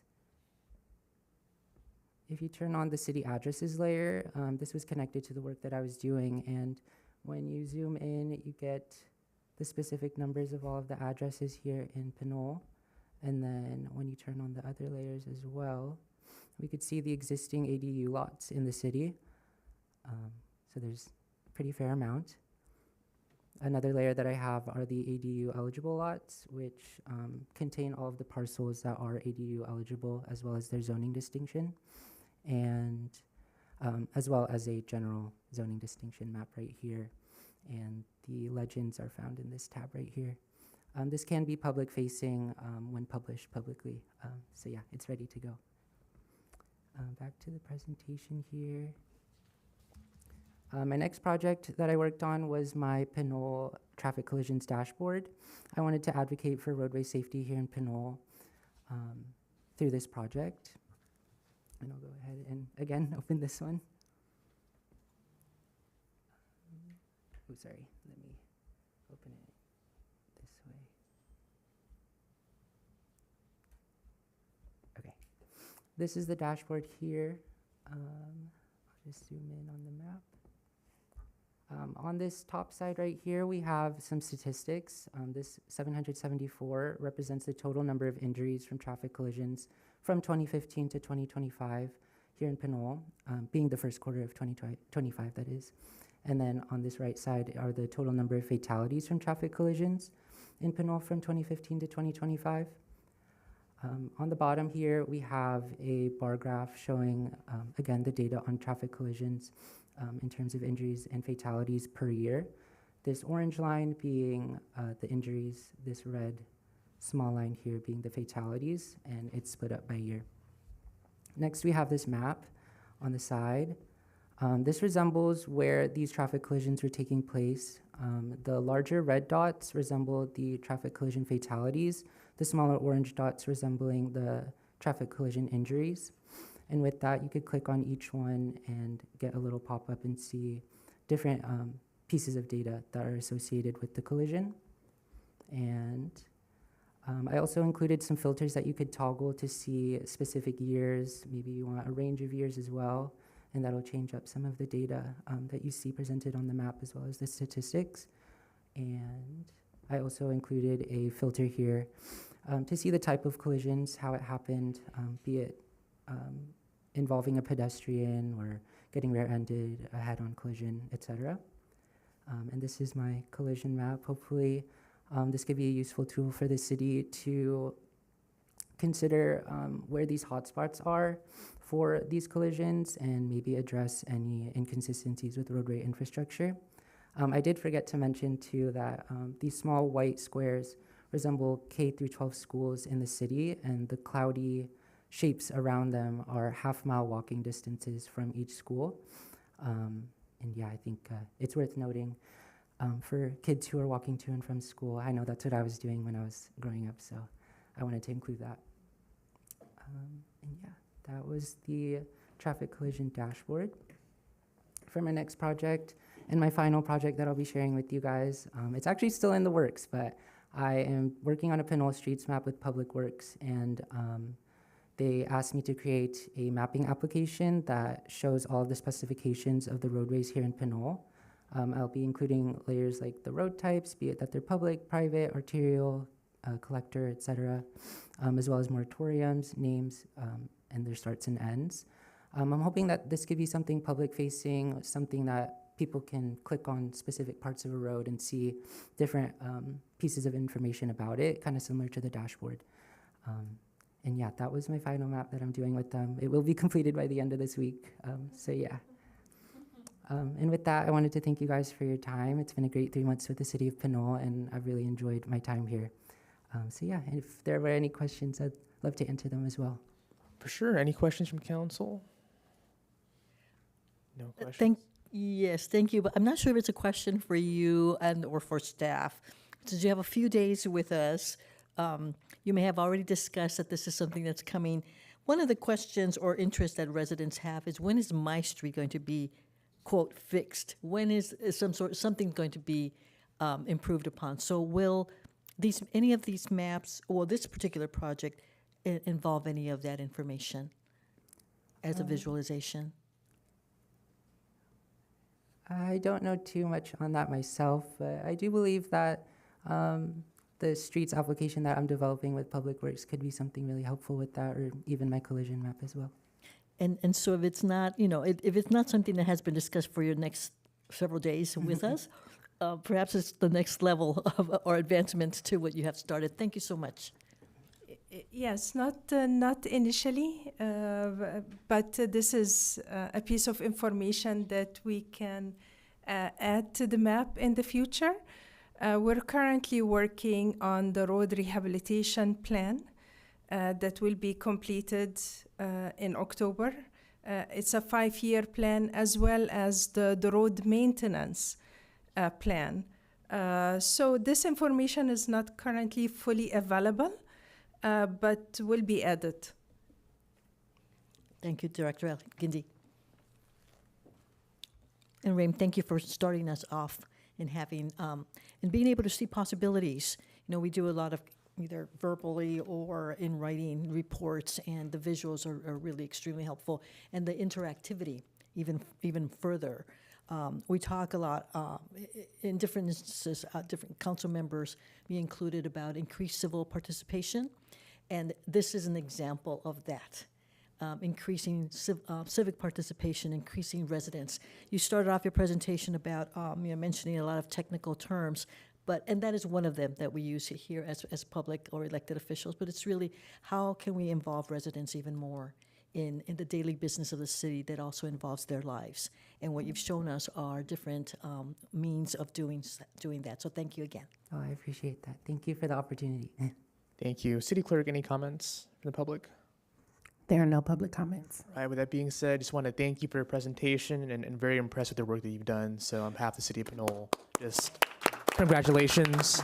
And again, also just looking forward to the work you're going to do in the future as well. So thank you. Thank you. I appreciate that. All right, everybody. That concludes our wonderful presentations for today. Thank you again for all the presenters who came forward and did some amazing work with the City of Pinole. We appreciate it. With that being said, we'll move on to item 9, consent calendar. City Clerk, any comments on consent calendar tonight? Yes, we do. Rafael Menez has comments for items 9A, D, E, F, G, and I.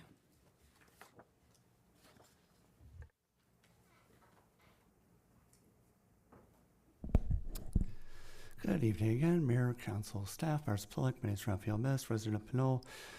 I'll start with my comments for 9A. I also submitted all these comments in writing during the meeting. My apologies for not submitting them in advance, just time didn't permit it. So first off, let me go and pull it up. For item 9A on page number 58, it states basically that Mr. Pariar was talking about various items related to class. He was talking about caste, the Hindu concept, not class. And that's an important distinction, so I would request that the minutes be amended to reflect that. For item 9B on page 74, just a minor point of curiosity, is there a reason why we've got 3 separate line items for fire protection services? For item 9D, I have several questions and a comment or two. First off, there's a missing million after 37.2 on page 94.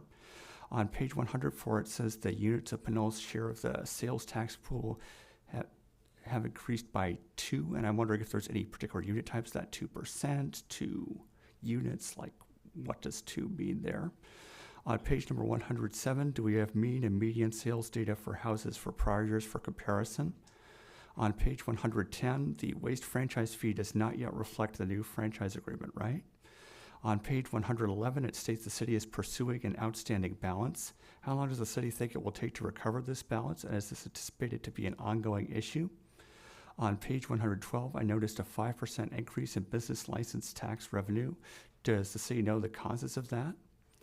On page number 115, it states that city attorney fees were 50% above expected due to lower reimbursements from other funds. Does that mean those funds used less services than the general fund? On page number 116, it says administration costs for debt service exceeded projections. Why? On page number 119, it notes that professional and administrative services costs decreased by 5%. Is that because of the IT contract changes or for other reasons? On page 122, it shows a 20% increase in supplemental law enforcement services grant revenue. Why? On page 125, interest revenue for the housing assets for resale fund seem higher than normal. Is there any particular cause for that? Also on that page, the lighting and landscape district revenue was 7% below amended. Is there a reason for that? On page number 127, the Information Services Fund has a positive fund balance. For an internal services fund, does that mean that there are unmet expenses? Moving on to item 9E, and for item 9E in particular, I object to this particular item being a consent calendar item. I think that the city shifting how it's structuring its Section 115 fund and how it's making the investments in that fund is a matter of sufficient importance that it should at the very least be discussed by the council rather than just voted on. On page number 138, it states that the time horizon for the 115 trust should shift to the medium term. How is the fund going to have income and withdrawal structured to support that, given the increased cost demands created by adding OPEB to the 115 trust? And on pages 154 and 5, the increased allocation of potential Rule 114A items, and I'm going to quote the text around Rule 114A in full here because it's not that much of it, and it explains why I'm alarmed about it. The footnote states, Rule 144A is an administrative rule under the SEC allowing under certain circumstances for qualified institutional investors to trade certain securities with other institutional investors without registering the trade with the SEC. Specifically, the rule allows private companies, both domestic and international, to sell unregistered securities, also known as Rule 144 securities, to qualified institution buyers, QBIs, through a broker-dealer. And it says that no more than 30% of the portfolio may be issued under securities issued under Rule 144A star without registration rights, no limit on those with registration rights. So that seems like a significant potential increased risk the city would be taking on. Does it have any plans to mitigate or account for that risk? And moving on to item 9F, it's great that we got the grant. Is the city going to be able to renew that grant in future years? For item 9G, I think it's fantastic. The city earned the recognition for being a clean California community. Congratulations to the city, and congratulations, as the staff report notes, to the Friends of Pinole Creek Watershed, who are a significant portion of why the city qualified for that recognition in the first place. And then finally, for item 9I, I noted that one of the things mentioned in the staff report was that managers in the non-executive / head of department category were shifted out of the at-will status. And I was wondering whether that had any contract or union effects. And that's all my questions and comments with regards to the consent calendar. Thank you. Thank you. And Mr. Menace, did you happen to also email staff with those questions as well? Yes. Great, wonderful. And City Clerk, any other comments? No more public comments. All right, with that being said, bring it back to the council. Any members want to pull any items from consent? Have any comments or motions? I move to approve the consent calendar with the correction in the minutes. And that's my motion. I'll second. Thank you. And was there corrections that you had, or just? There was a correction in verbiage. Oh, it's outlined with in regard the- to the minutes, Yeah. cast Thank rather you. than class. Mhm. All right. Thank you. City Clerk, please go Thank ahead. you. Councilmember Toms? Yes. Councilmember Murphy? Yes. Councilmember Martinez Rubin? Yes. Mayor Pro Tem Tave? Mayor Sasai? Yes. Motion carries. All right. Thank you. Move on to item number 10, public hearings. We have one tonight, item 10A, which is to conduct a public hearing and adopt a resolution confirming the annual assessments and ordering their collection for the Pinole Valley Road Landscape and Lighting Assessment District for fiscal year 25-26. And we'll pass it to Director El Guindi.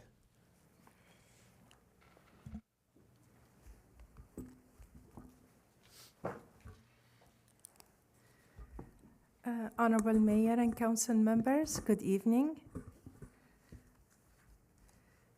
I will share with the Council tonight brief information on the Pinole Valley Road Assessment District and the assessment report for your consideration and approval. Next slide, please. This assessment district, which is commercial land use type, was formed in July of 2008. The district has two zones, one to the north of Interstate 80, Zone 8, Zone A, and the one to the south of I-80, Zone B. The elements covered by the assessment district, the services, cover traffic signals, street lights, the irrigation system, the energy supplied to these components, as well as the landscaping, graffiti removal, and weed control. Next slide, please.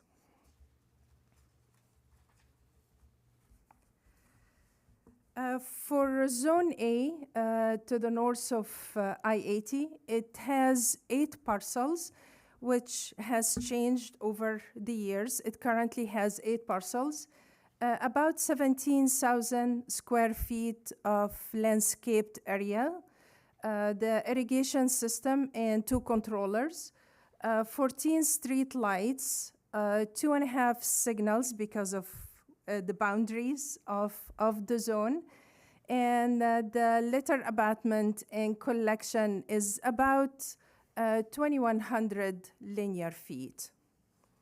Next slide, please.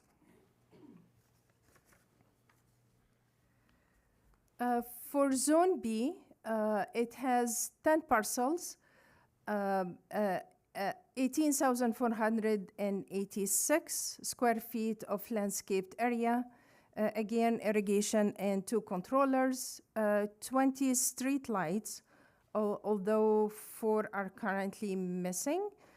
They were knocked down in traffic collisions, 1.5 traffic signals, and the litter abatement is about 2,800 of linear feet. And that's covering both sides of the roadway as well as the center median. So the linear footage of that area. Next slide, please. The assessment report includes all of the calculations that took place. It's consistent with the analysis that was carried out in past years. And it concluded a total assessable cost based on our budgeting number of $41,089 for Zone A and $45,635 for Zone B. The number of accessible units has not changed from last year. The proposed assessment rate per assessment unit is $567.32 for Zone A, and that's about $11 higher than last year, while the maximum assessment rate is $674.34. That's about $13 higher than last year. For Zone B, similarly, it increased in terms of the proposed assessment rate to $617.22. That's about $12 higher than last year per assessment unit. And the maximum rate is $636.61. That's $12 about relative to last year. Next slide, please. I should note that given the assessed rates, that would add up to a total charges of $60,751. Prior to the staff recommendations, I would like to correct 2 mistakes in the assessment report. On page 2, the line before last, Contra Costa County is missing the word Costa. And the at the end of the tables on each of page 10 and page 11, the fiscal year is 25-26 rather than what's noted. Tonight, for your consideration, are the first two steps of the process, is to order preparation of the annual assessment report, as well as to receive it and approve it. We've been advised to hold a public hearing for this approval. I should note, however, that as shown in the previous table, the assessment rates are lower than the maximum assessment rates.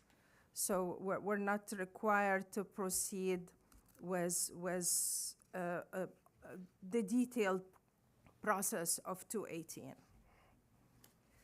And to also set a public hearing for the October 21st council meeting for approval of the actual assessment rates for each of Zone A and Zone B for fiscal year 25-26. Next slide, please.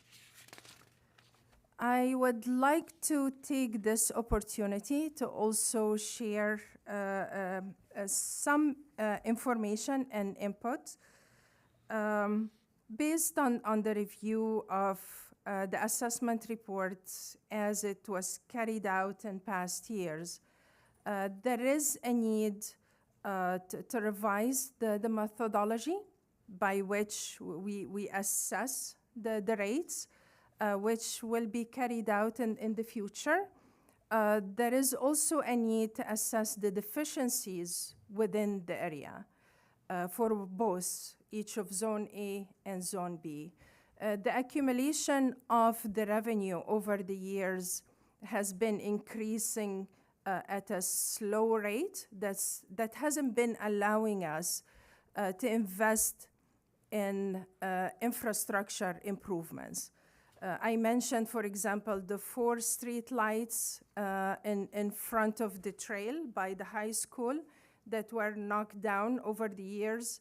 But given that each one cost about $20,000, those alone being replaced with at least 6 street lights on the sides of the roadway would cost $120,000. We don't have that amount of funding into the account, and this is one of the improvements that need to be carried out. So we would like to tackle this in the future in a more comprehensive manner to cover the maintenance and services provided, as well as the capital improvements within the district. I should also note that will come before you before the end of the year.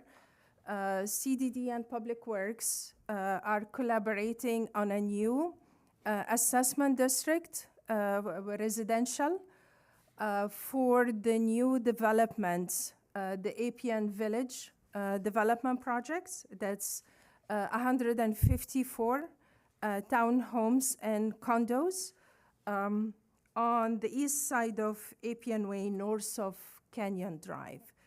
So we will undertake the necessary assessments and the formation of this new district. This is a condition that was set on the development projects and has been planned by the city. With that, I will be happy to answer any questions that you may have. And if we could please go back a couple of slides for the recommendations. Thank you. Thank you for the presentation, Director. Really appreciate it. Questions? Yes, Councilor Toms. Yes, on the establishment of the Appian Village Assessment District, typically those are done, you have you don't issue the building permit until it's complete. Do we have anything holding like, final building permits or occupancy permits, what, in case the developer, decides he doesn't want to do it? Sure. Yes, it is subject to certificate of occupancy, and since there's 3 buildings that are the first phase of the project, the the annexation needs to be completed prior to occupancy of those 3 buildings, which are expected to run through escrow by the beginning of February of next year. So it's a tight timeframe. Okay, because sometimes those take a while to set up. Yeah, thanks. All right, other questions? Yes, please go ahead. Director, can you remind us, the Pinole Valley Road Landscape and Lighting Assessment District, is that a district that is to exist in perpetuity, or is there an end to it? There is no end to this district. It does have to come before council annually for the review of the updated rates, but based to reflect the changes in cost over the years. Right. So with the language as it reads on your presentation, indicating that there's a maximum amount, at some point that maximum was going to be reached. Any estimate about when that would happen? And here's why I ask, because if it's a district in perpetuity, would at some point a council be faced then with initiating or continuing that district? There's got probably a process for that, I imagine. Yes, there is a process, but this is one of the reasons that the assessment methodology would need to be reviewed in details. Even the available maps for the parcel maps are not up to date. As it stands, we wouldn't reach that maximum rate. Because either the PCI from April of each year or 2%, the higher of the two, is applied for both the proposed rate as well as the maximum rate of the previous year, and so forth. So as it stands now, we wouldn't reach that maximum. And you have discovered upon reading how the assessment has been done that the methodology is not going to be of benefit to continue maintaining and developing needed infrastructure into years past. There is a number of elements that need to be evaluated in more details. Given the timing and that we're already behind, we need to start charging the rates. A decision was made to be consistent with how it's been done over the years. But there are some revisions needed. Okay, thank you. Different question. Can you please let us know, as with other hearings, will there be, what will be done to have the property owners in this district become aware that there will be a set of hearings? It's just not just one, but a couple at least? That's why there is 2 sets of hearings. It will provide an opportunity for the property owners to provide input, as well as attend the next hearing on October 21st. So information will be published, and they would be notified. Pardon me, will they be receiving individual notices to the property addresses on record? We could possibly do that. We were planning a public notice, but we can possibly do that, yes. Public notice would otherwise be, these days, online notice in certain news publications, correct? Yes. Okay, and then for those few people who subscribe to the paper version, those property owners, okay. With the possibility of, I imagine, discussions about changes to the methodology, it's probably not too soon to involve as many people as possible in anticipation of changing that methodology, if not next year, 2 years from now. Even now is not too soon to try to involve as many people as possible. So the mailing to individual property owners, I think, is worthwhile undertaking. Yes, and the consideration of the detailed review of the methodology and needed updates would be for next year, so that there would be sufficient time period for this review and consultation. Thank you. All right. Bring it to public comment. City Clerk, any comments? Yes, Rafael Menace.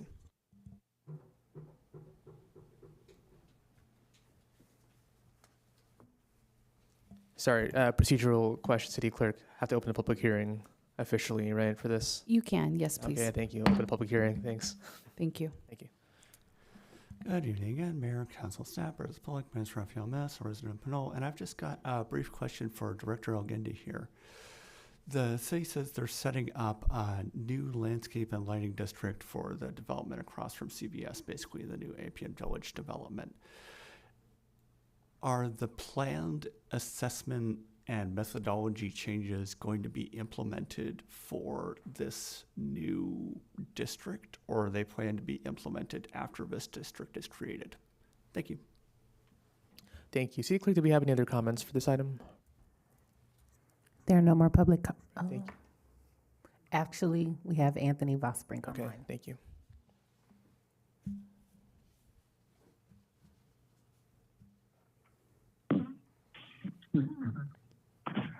Hello, can you hear me? Yes, go ahead. Yes, I had a few questions for the director. This is Anthony. I live in Pinole Valley, and I represent several different people, seniors, citizens, and other members of the community with the problems with our traffic congestion up and down Pinole Valley Road, accessing ingress and egress to from I-80 up and down Pinole Valley Road. So that being said, has there been any consideration, serious consideration to the need or concern for to add cut in a second on-ramp traffic lane, mainly going, I guess you would say westbound towards Sacramento, I-80, just below the Jack in the Box city corner there. Right now, I think they could use that. I know you'd have to work with Caltrans, but it's long past overdue to do that, okay, to help the flow of the traffic. And then with regard to the street lighting on Pinole Valley Road, in the past, the last public works director and city manager stated that the cost for the green lanterns up and down Pinole Valley Road were $15,000 each. How did that balloon to $20,000 each, the 6 lanterns that need replaced? And half of those, give or take, were supposed to be covered by insurance settlements, and we supposedly had a few of those on order. So aren't some of those already prepaid by insurance and or supposed to be on order that was supposed to take 3 to 4 to 6 months to order and get installed? Where do we stand on that versus the total 20 street lights? And Pete Murray, Roy Sworgen, and Debbie Long in the previous city councils stated that those old poles, telephone poles up and down Pinole Valley Road were supposed to be Sir, you have 45 removed, seconds. if not buried in the process with after the high school build out, as well as possibly eliminating 1 or 2 of those extra streetlights they put in there to help the flow of traffic and reduce the carbon emissions in our city. If not, put them on late night blinkers with blinking yellow and blinking red lights up and down Pinole Valley Road. So we would like to see those items to be discussed and considered in your plan. Thank you very much. Thank you. City Clerk checking if there are any additional comments. There are no more public comments. All right, we'll close public hearing. We'll bring it back to council for any comments or motions. Quick question, Mayor. Thank you. Director Agwendi, thank you for your presentation. One of your slides says that you are looking for an order of an assessment. Were you just mentioning that as a redundant to the APM Village piece, or what are you asking for in that? The staff report doesn't say it, but the slide today did that you had? Can you clarify? Yes. For today is the receiving and approval of the assessment report, Okay. as well as setting a public hearing for next council meeting on October 21st. And it will be noticed ahead of time. Gotcha. But we're not voting on the APM Village. You just put that as a mention, right? On the APM, because the APM Village Development Project already has one in store, but you're not asking for feedback from the council. And today. no, this is just a general note. And as Lily mentioned, we actually backtracked the date. Okay. From the expected occupancy backward. That's why I mentioned that the report will need to come to City Council by the end of the year. Thank you. And then can you help me understand, well, I guess we'll come back to it for a public hearing next time. I wanted to better understand like how we're, I guess, vesting in the investment of future years, because we've talked about those 4 light poles for about 5 years now. Before you got here, we've been talking about those light poles. So I just was wondering, like, hopefully this is going to be answered by the next public hearing. But what is that number that we need to get that investment? But that may not be an answer. You have a. I do have Oh, you do? an answer, Thank you. actually. Based on the quote that we received about a couple of weeks ago, that's $20,000 per street light. Mm-hmm. The actual cost last year was $16,000. But given the inflation and the tariffs and so forth, it actually increased from last year to this year by 25% to $20,000. So what we need for those street lights would be at least 120, because we're not replacing 4. We're replacing them on the side of the roadway for better illumination for the pedestrians and vehicle in each directions. And even if I have to stagger them, I will need more lights than the original 4. But there would be less likelihood for them being knocked down by traffic collisions. So moving forward, the assessment fee is going to be, you're going to like line item the infrastructure investment basically now? Because that wasn't in today's report, but is that what you're planning on doing? Yes, Okay, yes. The majority of the funds now is being just for maintenance rather than capital infrastructure. That's why they're not on order. And as far as I know, from the collisions that took place, only one paid towards the replacement of the light by the insurance firm. And by the time we got our turn, was like the individual vehicle owners getting compensated.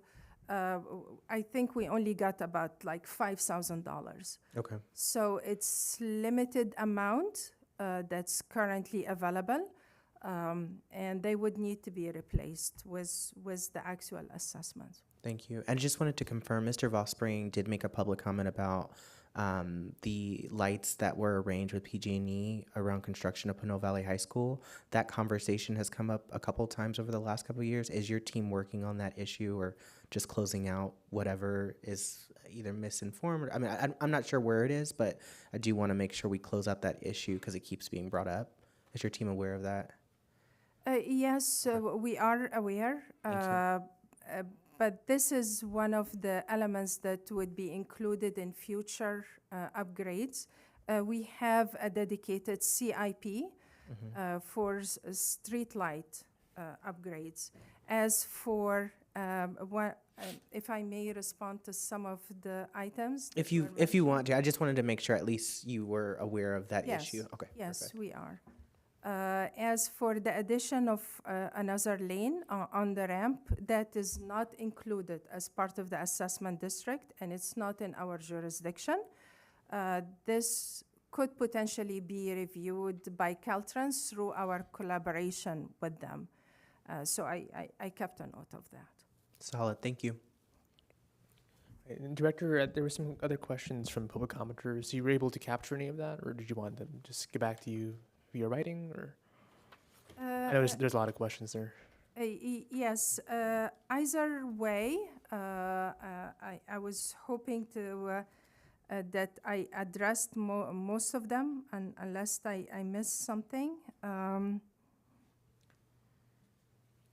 No problem, and we can even have public commenters just ask those questions in writing as well. That'd be easier. It sounds good. Right. Thank Sounds you. good. Thank you. Comments or motions? Yes, I'm sorry. I apologize. With regards to the APN Village residential assessment district, I know our time is quite limited, given that it has to be brought to City Council by the end of the year. But I'm hopeful that we would be able to analyze it differently. Thank you. Motions from the council? Yeah, I'd like to move that we adopt the attached resolution confirming the assessment as described in the annual assessment report, levying assessments for fiscal year commencing on July 1st, 2025 and ending June 30th, 2026. Thank you. I'll second that. Any comments? Just one question. Do we have to include the staff recommendations, or is this the first step in those? This is the staff recommendation. Very good. Okay. Yeah. Thank you. All right. City Clerk Bell, please call roll. Councilmember Toms. Yes. Councilmember Murphy. Yes. Councilmember Martinez Rubin. Yes. Mayor Pro Tem Taves. Yes. Mayor Sasai. Yes. Motion carries. Thank you. Any other motions from council? I think so I'm confused. Are you all asking for direction on the public hearing on October 21st? You have that, but I'm just making sure The if you need a staff motion. recommendations slightly changed what's in the staff report to clarify the process, but I think we reached the same conclusion, correct? Through the chair, if I may, maybe just to clarify for clarity in the record, if we could have a motion to schedule and set the public hearing for October 21st for the approval of the assessment. Gotcha. So I'll move approval of that. I'll second. Thank you. Motion and second. City Clerk Bell, please call roll. Councilmember Toms. Yes. Councilmember Murphy. Yes. Councilmember Martinez Rubin. Yes. Mayor Pro Tem Taves. Yes. Mayor Sasai. Yes. Motion carries. Thank you. Other motions from council? Thank you. That's great. Wonderful. Thank you so much for the presentation. Looking forward to the next public hearing. All right. Thank you. Thank you. We will now move on to old business. There is none, so we'll move on to new business, which we do have one item on there, which is item 12A, and that is to receive an update from the city's housing fellow on improvements to the residential health and safety rental inspection program, including exploration of software contracts with Opportunity Space. So I'm passing it off to Director Whalen and Jared, our housing fellow. Good evening. Good evening again, Mr. Mayor, council members. I'm pleased to welcome back Jared, our housing fellow, to give you an update on the work that he's been doing since he last spoke with you, and then in particular the rental inventory program as well. Well, hello. Thank you for having me. I believe we have some slides to throw up.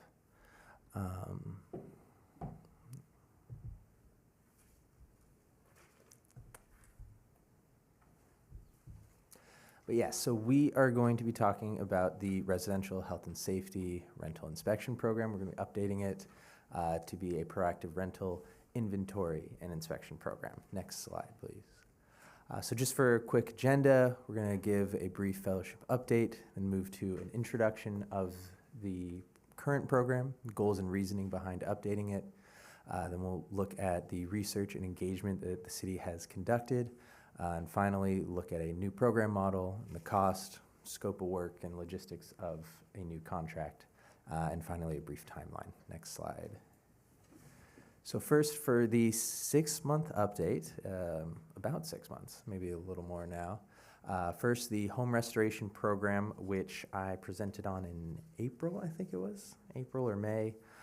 We were able to help our community partner, Richmond Community Foundation, secure a $50,000 technical assistance grant through the Bay Area Housing Finance Authority.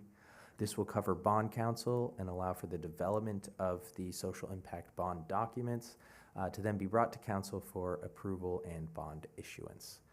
For the policy handbook, which will be used to propose and develop programs for the city's Housing Successor Fund, we are developing and implementing a community engagement strategy that will be used to ensure that the programs and policies we recommend are informed by the community.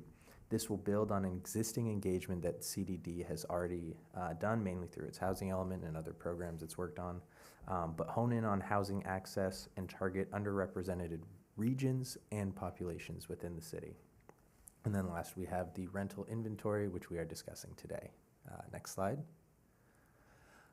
So for a program timeline, the inspection system was started in 2006. And the staff report does a great job of explaining how we got to where we're at today. But the system is in need of update. The inspection program is able to operate at a capacity that ensures compliance with folks who are enrolled in it. But there is a need to update it so it can better be proactive in its enforcement, and also so we can gather better data from it to then inform policy moving forward. The other key piece from this is that in 2023, it was emphasized the importance of increasing the data gathering for the program, which then made it into the PBF grant application, which has brought us here today. Next slide. So the existing program applies to all rental stock, be it an ADU or a commercial unit. Units are inspected every 3 years with data and fees being collected at the time of booking. As I just mentioned, there's a bit of a limited capacity to enforce it. Department of Finance, I believe, has provided some help along with the code enforcement, but because there isn't really an organized structure in place, there's some limitations there. Next slide, please. So we are looking to take a program that has temporary and limited software, is difficult to use for both the public and for city staff, has limited data collection and poor analytics, as well as limited public transparency avenues, and as mentioned, inconsistent and reactive enforcement. We want to take this program, update it so that it has an easy-to-use system, is able to inform policy decisions, has proactive enforcement, and has avenues for public transparency. Next slide. The goal of the program is to make participation as convenient, cost-effective, and non-invasive as possible while delivering impactful data to policymakers, decision makers, and the public. We want to increase enrollment through user-friendly interface that will streamline existing processes. We want to gather data that will better inform the city, and we want to protect the community by providing public transparency as well as avenues for input and feedback. And we also want to use it to track and mitigate evictions, habitability shortcomings, and any rental misconduct. Next slide. Why is this important? Why do we want this? Well, there's a few reasons. One is to kind of create market safeguards. While Pinole has largely avoided recent Bay Area expansion pressures, there are market indicators such as property sales, eviction rates, and community member reports that indicate that the area is increasingly attracting a speculative market. While the goal of this program is not to block development, updating it gives Pinole the opportunity to get ahead of these pressures and put safeguards in place. The goal is to ensure that as market changes occur, they support and strengthen the community rather than displace it. Beyond that, we have roughly 300 to 400 rental units that are not currently enrolled in our program, or estimate that that's how many we have unenrolled. And so we want to be able to identify and engage those non-compliant units, not only to ensure we have better data to inform policy, but also because those are units that are not being inspected, and we want to ensure that they are compliant with our habitability expectations. Last, as mentioned, tracking and mitigating evictions. Current data is limited to sheriff lockout data. This is when a county sheriff actually is ordered to come out and change the locks and physically remove a tenant. This does not track all evictions. That's the final step in a long eviction journey that most don't make it to.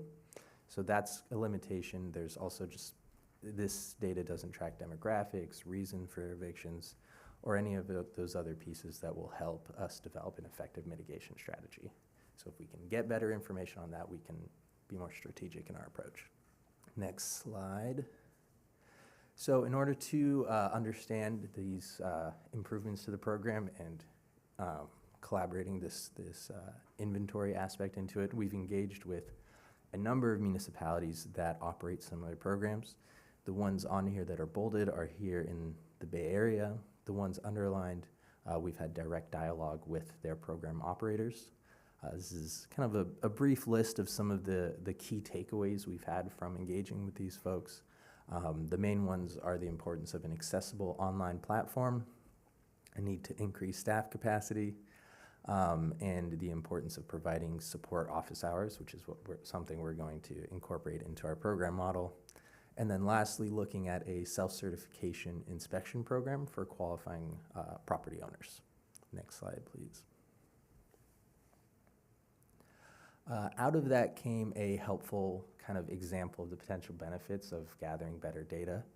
This comes out of Monterey, who we connected with. They started an inventory program in January of 2024, I believe. Initial data from it revealed an almost complete lack of 3+ bedroom rental units. This created a barrier to middle and upper middle income families, just based on the cost of living there and the AMI. So these findings helped explain drops in their local economy as well as enrollment decline in their school systems. So with that data, the City of Monterey is now able to create programs that will help property owners expand existing properties to better accommodate families. So I like this example because it's not left or right, it's just better data means we can have real impactful solutions. Next slide, please. So now that we have, now that we're finalizing a contract and we're gonna actually have a product we can present to folks, we're gonna start some community engagement with stakeholders. We want to be connecting to rental property owners, be it an ADU, a duplex, or a commercial property. We want to hear how we can make sure this program works for folks and isn't too much of a burden on them. We also want to connect with kind of all aspects of the housing world, property managers, developers, and providers, and want to make sure that the program considers any potential latent impacts that it might have. And is really informed by their experiences. Lastly, we want to, or not lastly, but we also want to talk to residents, both tenants and homeowners, and especially seniors, making sure that the program is as accessible and beneficial to them as we intend it to be. And we will be connecting with the affordable housing world, something that's come up from neighboring jurisdictions that we want to consider is exempting affordable housing from our program. The reasoning that we and other municipalities use is that because these entities are being regulated by county, state, or federal programs, to then also be inspected and inventoried by us kind of is a redundancy that if we can eliminate without compromising the quality of the housing units, it's worth considering. Next slide. So we will be finalizing a contract with Ptolemy. I've talked to them like 100 times. I still don't know which one it is. So they provided a sole source justification letter that is included in our packet. But basically, from reports we've had and the engagement we've done, we're pretty confident that they are the only developer able to facilitate the intended ease of use and comprehensive data analysis and data gathering that the city needs to implement this program. So one of the key things they do, and what these two images here are from, is their ability to scrub third-party data sites So your Airbnb and Zillow and Redfin, Craigslist, they'll be able to gather rental data from all of those sites to identify non-compliant units. So these are maps from them doing that for Half Moon Bay's inventory program that they operate. Upper right is a map, lower right is kind of a breakdown of what neighborhoods have what amount of non-compliant units. Beyond that, we have reports of excellent customer service for both the public and the city, and general recommendations from pretty much any municipality that has engaged with their system. Next slide. So what implementation looks like, this column on the left is a list of potential data that we can gather from rental property owners. We can gather other things, we can remove things from this list, but this is kind of an amalgamation of what other jurisdictions are also grabbing. There's a brief note that in the staff report that we don't recommend demographic information gathering. It just gets a little muddy with fair housing laws. It's not something that property owners are allowed to ask prospective tenants, and so it's better to leave it elsewhere. If that's something that City Council is really interested in, we can create a different program to do that, but that will be another piece.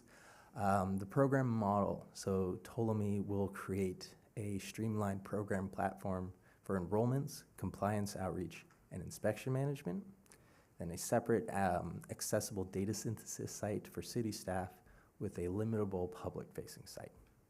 Fees and housing data will be collected annually as opposed to the current every 3 years model. This will make the fees more manageable for property owners and will also ensure that the data is relatively live and more accurate, so we can better predict trends as they come up. Enrollment will issue a certificate of compliance, which will then be required for business license renewals. If you guys are so interested, there is a link to a 9-minute video about how to use at least Half Moon Bay's inventory program. It's very simple. If you can post something on Facebook, you can probably register with their system. Next slide. Just in the interest of respecting time, this is, out with the old, in with the new, kind of summarizes what we've discussed and what changes we'll be making. Inspections will move from, inspections will still occur every 3 years. It will just be the data and fees that are collected annually, as is currently the case where program compliance is required for business license renewal. That will still be the case. We are going to be introducing in November a motion to push back, at least I believe just for rental property business licenses, push it back to the end of the fiscal year, which will allow time for this program to be effectively implemented. We will, be creating, as mentioned, and will continue to be mentioned, a very user-friendly site. And we will be hosting weekly support office hours for property owners. And the additional information gathered will help better inform our housing policies. Next slide. Now for everything that actually everybody wants to hear about. So the program is intended to operate at no net cost to the general fund and achieve full cost recovery. Annual cost for the Ptolemy platform, which includes the 2 websites, customer support and analytics, is the $39,000 at the bottom there. There's also an initial one-time cost to develop the website and program for $8,000, which the Partnership for the Bay's Future program will be covering. CDD intends to then implement modest fee increases and transition to an annual fee. These changes will cover the platform's ongoing costs while also supporting the addition of a full-time housing inspector dedicated to rentals. And preliminary assessments indicate that a full-time inspector is necessary to ensure the timely enforcement, responsive customer service, and effective management of the program's expanded scopes. Now, with these fee increases, the annual cost to property owners will remain well within the state and regional average. Next slide. So last we have a rough timeline I think the key points are that in November, we will be coming back to council with administrative regulation modification request that will kind of finalize and officiate the commencement of the program and that previously mentioned business license renewal date change. In the meantime, we'll engage in site development, gathering community input, engaging with stakeholders, modifying the design to both their input and council input, and then start outreach and launch this program and hopefully have some really great data to bring to you guys later. Next slide. Yeah, thank you so much for listening. We are very interested in council input, mainly regarding what data we want to be gathering, what data we want to make public facing, and if there are other considerations or stakeholders we should be engaging with, and then scope around the self-certification option for our inspection program. But yeah, thanks so much. Thank you for your presentation. Really appreciate it. And we'll go to questions from council. We'll go to Mayor Pro Tem first, and we'll go to Councilman Chase after. Thank you for the presentation. I know we've been talking about this for quite some time, and to see it get to this point, it's really exciting because I think we can make better informed decisions once we have data that's showing how the market and how people are moving in Pinole. One of the slides mentioned 300 to 400 rental units are not enrolled in the program, and that's currently an estimate that we have. How do we get that information? Do you want to take that one? If I recall, it was just an estimate based on so we ground truth the apartment complexes that we had in the city that are enrolled in the program and the additional units that weren't enrolled in the program. So that was a certain percentage of additional units, and we applied that to the other categories. So it's not super scientific at all. It's really a guess at this point. Okay, so it's just an estimate based on the data that you already had when you corrected and then assumed that there's an additional correction out there. Correct. To the tune of 300 to 400. Okay. Looking at this, I think for me and the questions that you had, really how geographically this happens. I know there's a lot of rental units more towards Old Town and down that way.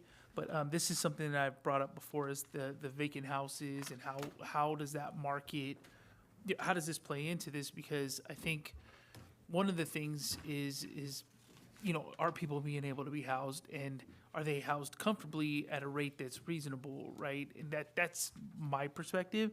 And then how do they move through purchasing starter home and moving through their dream home?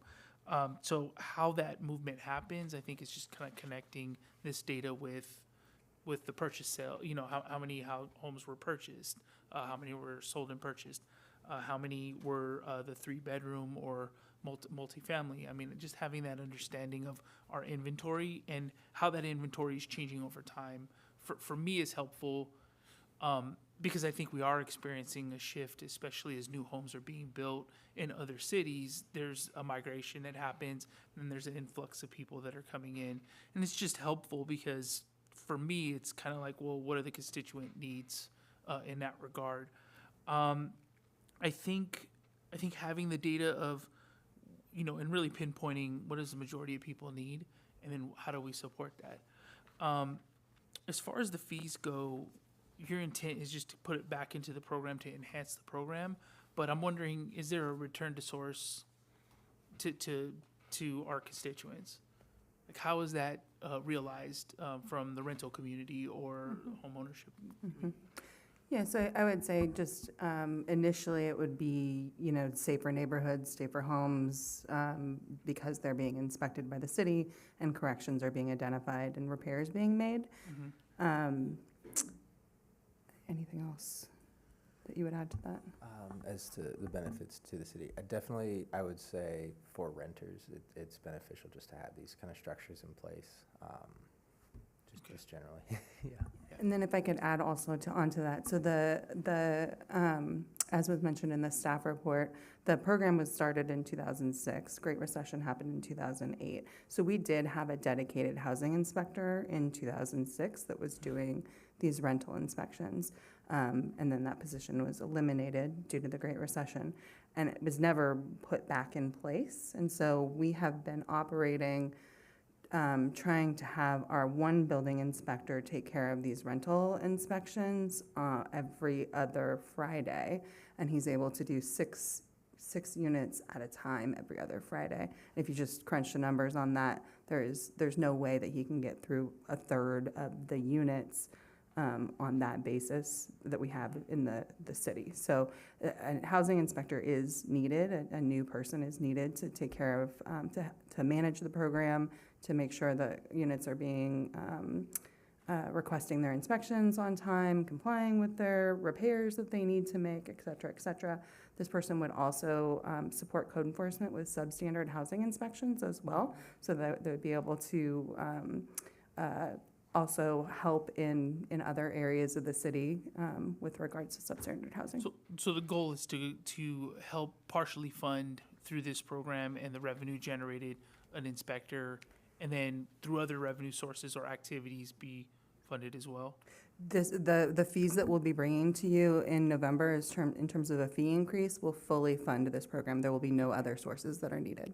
Great. The other thing I was wondering is that you mentioned self-inspection. So is there also a reduction in the ability for that inspector to maybe do it virtually?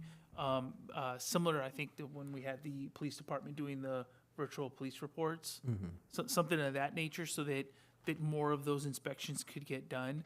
I would see that more of our larger apartment complexes would have like a dedicated person that is doing those inspections, and then I think they're doing them anyway. So is that what you envision, or is that something similar? Yeah, that would be a piece of it. So some of the jurisdictions we've looked at have, there's obviously different ways to go about it. One of them that I think we liked is a system where if you qualify, so first it has to be, you're in good standing, you haven't had a lot of issues or tenant complaints, where if you qualify, then it could be that either, so what some do is like roughly 25% of the stock is physically inspected by the rental inspector, and then the remaining 75%, the property owner will sign an affidavit going through the same application checklist that an inspector would do, saying that it's all up to snuff. Something we've considered would be then that affidavit a copy of it would be sent to the tenant so that they can either dispute things or just see that it's happened. Yeah, exactly, verify it that way. An online option or virtual option would also be worth considering, but I think the affidavit model it's pretty simple and pretty straightforward, and we'd be able to implement it pretty seamlessly, and that would, definitely expand the capacity to inspect units, because I'm sure our current inspector already has a list of properties he knows are already compliant and still has to go out to, so yeah. Okay. Those are my questions. Thank you, Mayor. Thanks. Go to Councilor Martinez-Rubin. Thank you. That verification by a tenant, I think is important for, on a number of levels. Interpretation, I imagine it would be a checklist of some sort, but the interpretation about meeting certain standards it might be different. Yeah. Between property owner or landlord and tenant.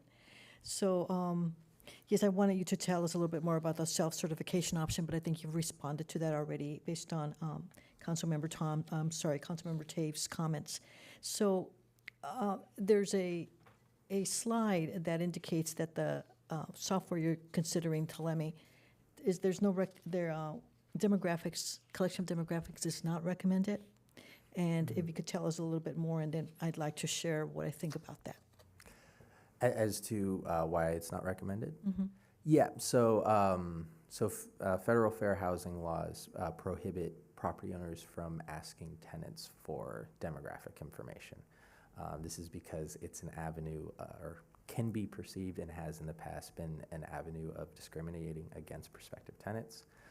And so based on that, because this is a program that's going to be, the information is going to be entered by property owners, they're going to have to get that data somehow. So I think it's just wise to sidestep infringing on those fair housing laws, but also I think as a city, we also are not interested in providing avenues for de facto discrimination, and so I think it's just best to avoid it. What other municipalities have considered and have developed are kind of called like a people's inventory or something like that, where a tenant could then supply the city with their demographic information or other information. And that inventory could also be used to kind of streamline if there's any tenant complaints or issues that come about with the unit. But again, that would be a different program that if it's something that we're interested in, we can totally look at in creating. Okay, thanks for explaining that. So what I'm wondering about, and I'll try to describe what I think might be useful in terms of assessing the availability or the progression toward acquiring wealth. And with one indicator being home ownership.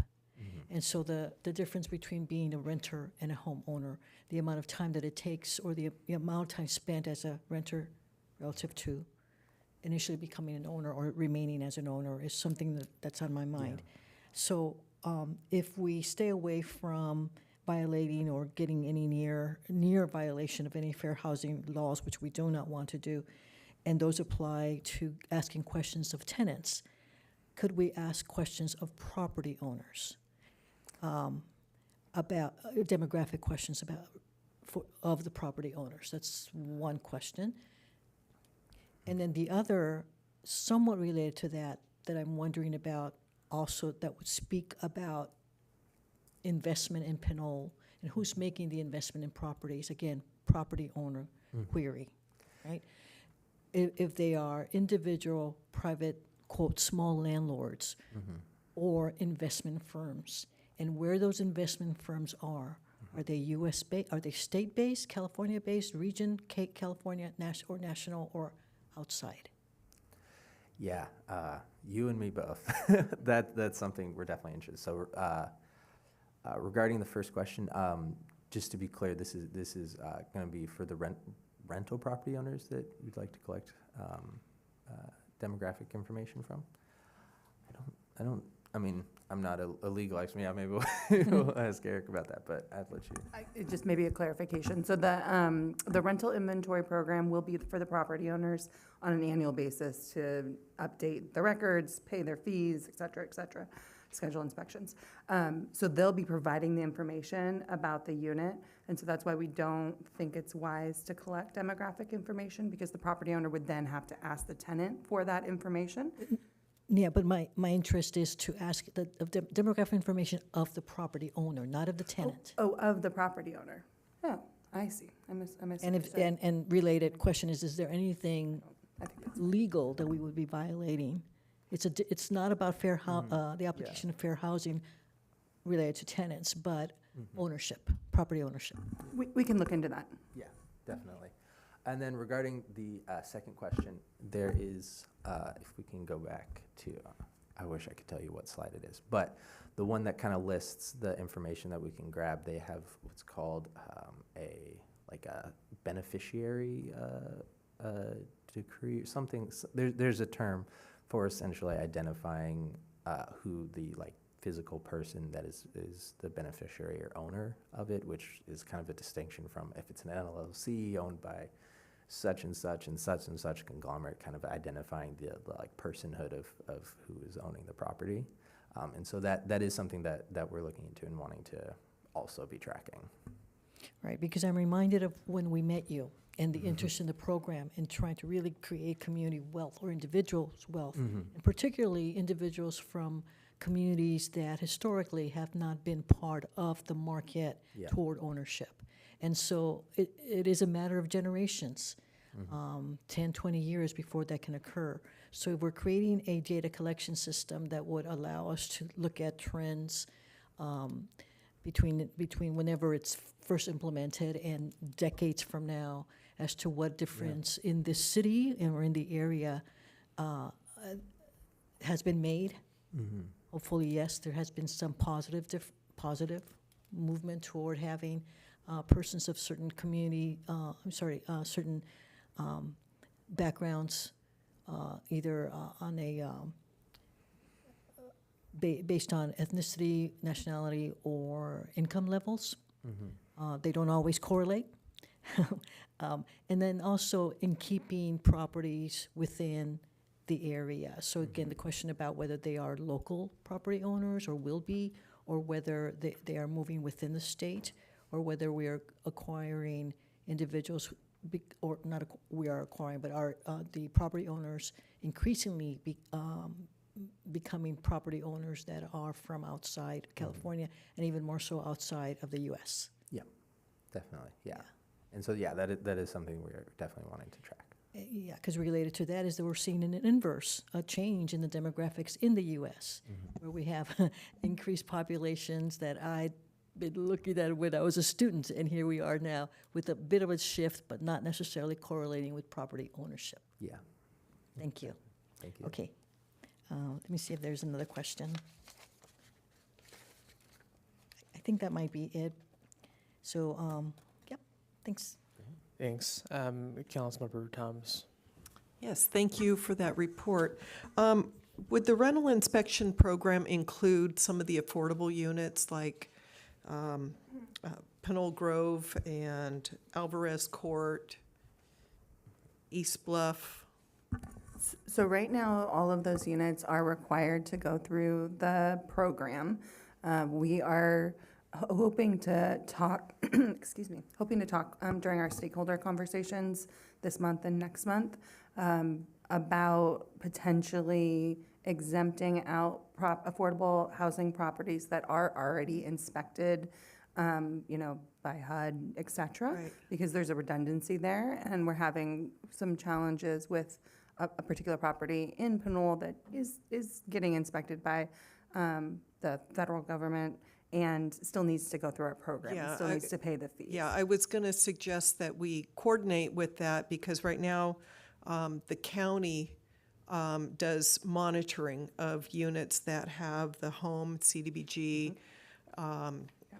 tax credits, all of those. And I know that the property owners get frustrated with, oh, I just had an inspection by these folks, and now you want to come in. So if there could be some kind of coordination, with those folks doing the inspections, and maybe that's how you can exempt them, as long as They're done. you get the results of that. Yeah. Okay, thank you Yeah, for that. we're aligned there. And then also, I wanted to mention that we were hoping to have all units enroll in the program, so regardless of having to go through an inspection process, but so then that's public transparency regarding the number of units in the city, et cetera. Right, and perhaps, even if they're enrolled in the program, there's going to be a cost to coordinating to get the other inspection information, so that might be worthwhile.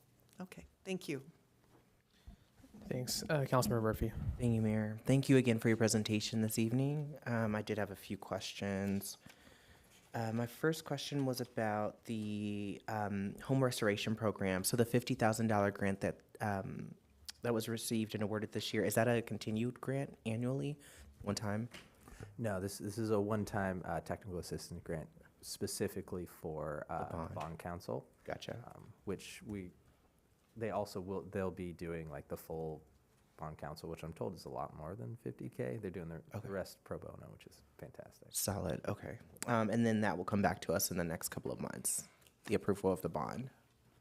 Or it says create bond documents to present for council approval. I should ask, when is that coming? Yeah, probably. Yeah. So I think we're targeting early next year. Gotcha, okay.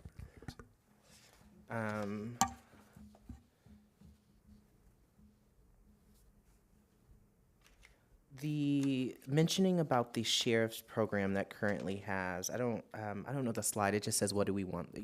Why do we want this?" Yeah. You speak to the lockout data and why it doesn't track demographics, reason for eviction, or soft evictions, but you also speak to all of that would help, obviously, in Pinole. So I did have a similar question Councilmember Thomas had about the HUD inspections, but in that same regard, I'm thinking about just again what's currently systemized, I guess, and in that way, I'm wondering if you all have reached out to the Sheriff's Department about why they may not be collecting data that could be helpful for our program. Yeah. Like, what are those conversations like, and should we potentially ask for more advocacy from our county supervisors or our sheriff about that? Yeah. So we were we did reach out to the sheriff's department, and they provided data. It's not so much that they're not sharing it, it's that they don't have it. So when the court issues it, they're just given an address and a name essentially, and they go and do the lockout.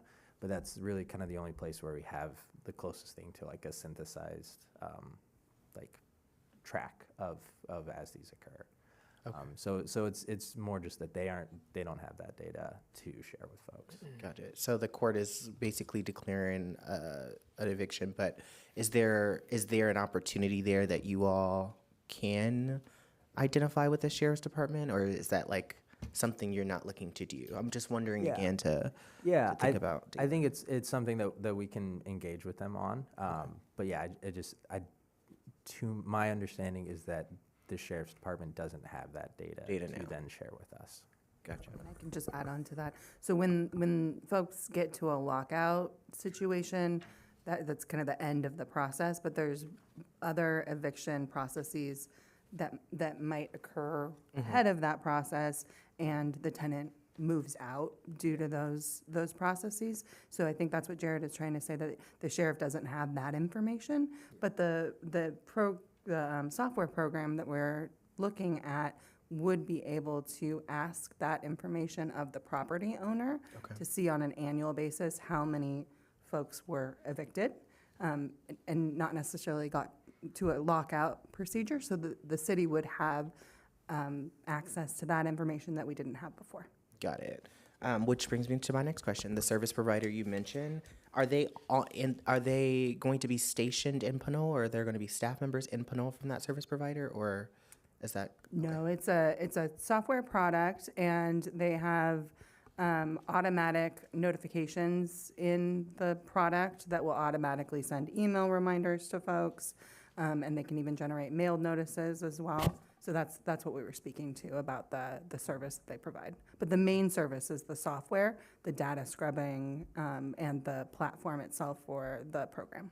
So that would be training within your department that you would train in the meantime the non-housing inspector until we get one. Is that what I'm hearing, or how is that operationalized? Yeah, so right now we're using a Microsoft Bookings application for people to book their inspections, a Microsoft form for the application itself, and Stripe for payment collection.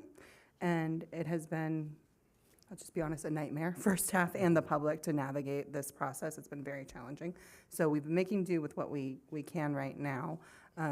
Once we get the software, I'm hoping that in November we'll be able to show you a cost recovery system that won't dip into the general fund.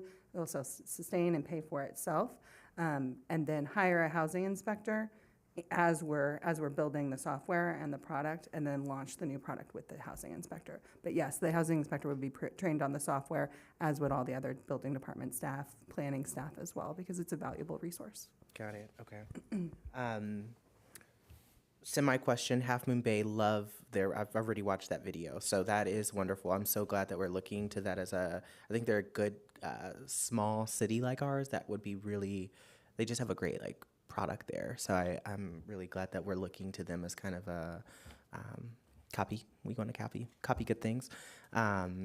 I have for the life of me, understand why Salinas is bolded and underlined. I get that you all underline it, but when is Salinas part of the Bay? It's okay. That is not a question. That is just a comment. I was like, wait a minute. We stretch it. We're stretching now, okay? Stockton's also voted here. I'm just saying, we are the Bay Area's California. This is a different item. This is a different discussion. Not getting into that. So last question, just on the potential updates, is I didn't understand the inspections occurring every 3 years versus annually. Can you explain why that would be? Yeah, it's a little clarification. So the ordinance requires an inspection every 3 years, and we collect fees at the time of the inspection. So that's every 3 years we're collecting that fee. We divided that fee down into an annual basis to see how much it would, it costs per year. And so our recommendation is to require property owners to enroll every year, re-enroll every year, pay their annual inspection fee, which would be a third of the total got fee it. that they need to pay over those 3 years. And so they're paying towards it. And when they get to that end of that third year, then they have their next inspection. Got it. Okay, that definitely clarifies that. So thank you. Sure. That's it. Thank you. All right. Only question I have is around room rentals within an owner-occupied house. Are we tracking data on rooms that are being rented out in Pinole? Or is that exempt from the program?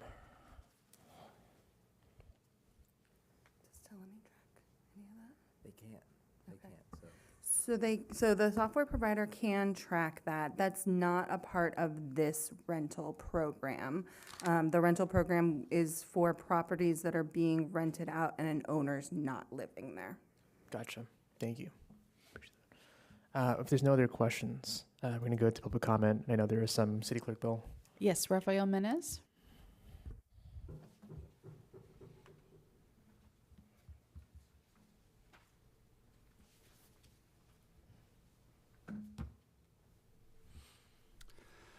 Good evening again, Mayor, Council, staff, members of the public.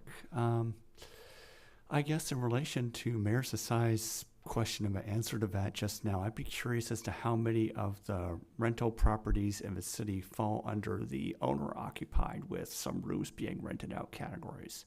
Because I know that, I personally fall into that category as a renter, and I expect there are probably quite a few other people that do. With regards to the gathering of demographic information, I don't think that should necessarily be public-facing, but I do know that at least in some of the city's documents, we're able to get demographic information and use that to inform our decision-making, like the environmental justice element, for example, that I believe is available to the public at this point, and will certainly be by next week if it's not right now, talks about, environmental impacts on disparate communities. Our housing element, when that was created, talked about the ethnic makeup of certain regions of the city and how that changed over time. So clearly that data is available at least at the census level, even if it's not available at the house by house level.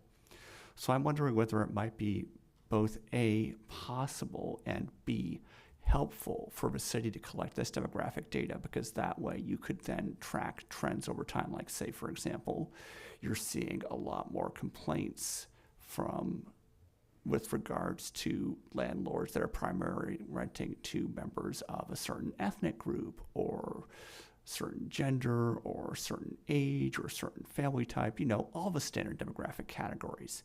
Getting that sort of data could potentially help you identify the sorts of discrimination that the Fair Housing Act is supposed to mitigate, that you wouldn't necessarily be able to see if you're just seeing, oh, there's a complaint here, there's a complaint there, but we can make some assumptions because they're in this neighborhood, but we don't actually know the various demographic data about the tenants.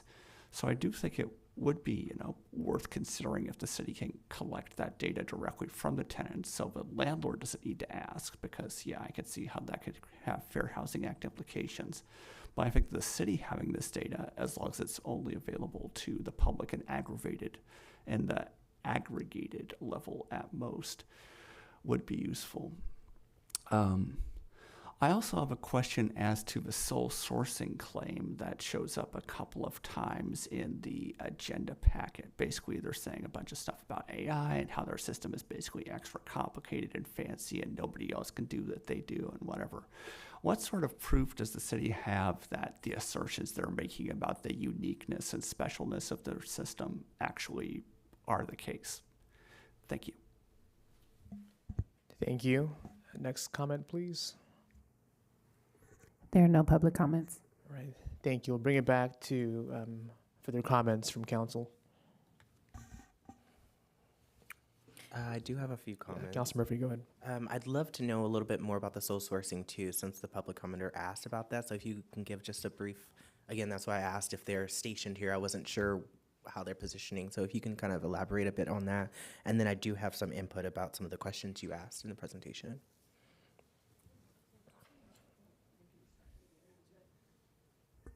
So I've actually been looking for a provider like this since I arrived here in Pinole in late 2021, and I had a conversation with Telemi, it was either late 2021 or early 2022, and I haven't, since then, we've been looking, and we haven't found anyone that does what they do.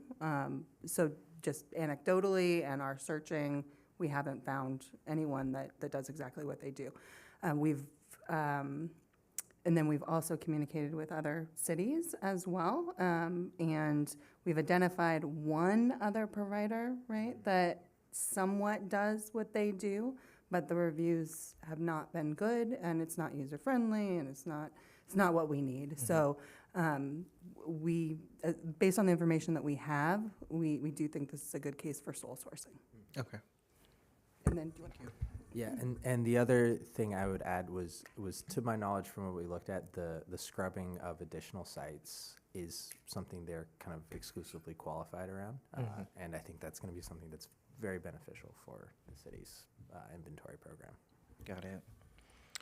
Well, again, thank you so much for your presentation. This is really exciting to see. I remember both attending a luncheon about the Partnership for the Bay Future with Mayor Sasai, and also getting, I think it was like a text message from a realtor who basically said, Pinole has so much money on the table, they're leaving on the table by not tracking our rental units. And I thought it was just very interesting to hear from a realtor that, right? Because they're basically supporting our city by, kind of giving me that eye. So I just want to say thank you again for pushing this forward. I know it's a lot more than just this presentation, and I also know there's a lot of steps, including with the phased approach of just, again, the next steps. And so I, of course, you'll probably not be surprised for me that I think everything is climate oriented. So when you ask what information should be gathered for during enrollment, I'm thinking about climate. I'm thinking about water efficiency or climate risk, or even like resilience features of homes. So like whether or not a home has battery storage to it or solar. For water efficiency, like are there low plumbing features? For climate risk, I mean, this is, Pinole's smaller, so it may not be as useful, but like, is this in it, thinking about like heat risk, that type of thing. Of course, like the magic would be having a gallery of these things, but I also don't want to extend paperwork too much. So I know that's going to be a balance for your team, is to figure out like how much we include in that and how much we really gather. But certainly around like climate risk and resiliency, I'm surprise, surprise, I'm thinking about that. And so would just love to figure out how to collect that type of data, and maybe in partnership with utilities, right? Whether it's wastewater or what, obviously the wastewater would probably be a lot easier, but PG&E, MCE, and also Recycle More or Republic Services, and just kind of seeing along those lines, like what type of information could be gathered that would help us understand those homes more. And again, that's a big bucket, but that came to mind first. And then when it came to different demographic information, our city manager is working on getting us, because it had to be rescheduled, but the California Reparations Task Force and community advocacy organizations are coming to present, and I'm kind of giving a purview of what they'll talk about, but there are bills in the state legislature right now, and organizations that are encouraging to receive, to write data or to have data or gather data about American descendants of slave. And so I think that could be an opportunity also, not along racial, maybe not in that racial lines of the Fair Housing Act, but certainly in terms of data that we should start collecting. This is a great project to do that. So I just wanted to throw that out there as well. I do love the verification from a tenant. I think that is like gold, because that also allows for a balance in a way of approach that centers both the tenant but also the homeowner. And so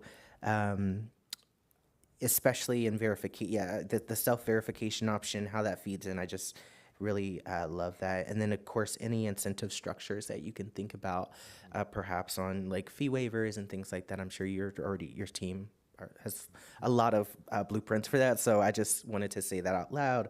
But again, great work. Those are just some of my thoughts. I just look forward to kind of having more of the conversation and sitting on this. Thanks so much. Any other comments from council? If not, just want to thank you both so much for leadership. This is an amazing program that I think very much needed, and of course in every California city, in my opinion. So appreciate it, and looking forward to learning more about this when it comes back to council this year. Thanks. Thanks so much. Right. Of course. Yeah. right. So we will now move on to our next item, which is public comment. This is public comment for folks who did not give public comment in the first half of our agenda. And so we have 3 minutes per speaker. City Clerk Bell, any public comments for this item? We do have a card from Rafael Menez, who I believe stepped outside. We'll see if he returns. Back here. There he is.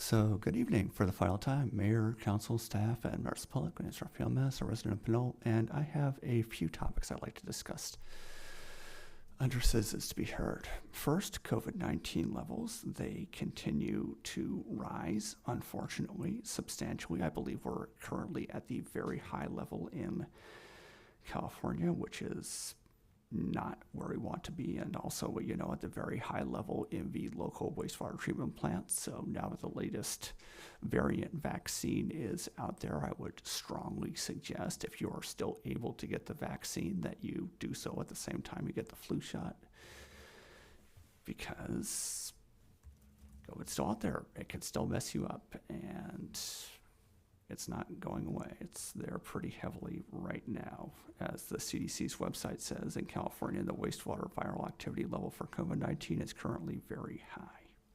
So I just wanted to emphasize that. And then the final thing I wanted to discuss was immigration. Basically, the whole argument, I know you've probably heard these ads on the radio talking about how, they're going after these people they're accusing of being horrible criminals. Note that they don't usually say convicted, they say accused or perhaps charged. It's around creating a connotation that they're going after the worst of the worst. But that's not what's actually happening.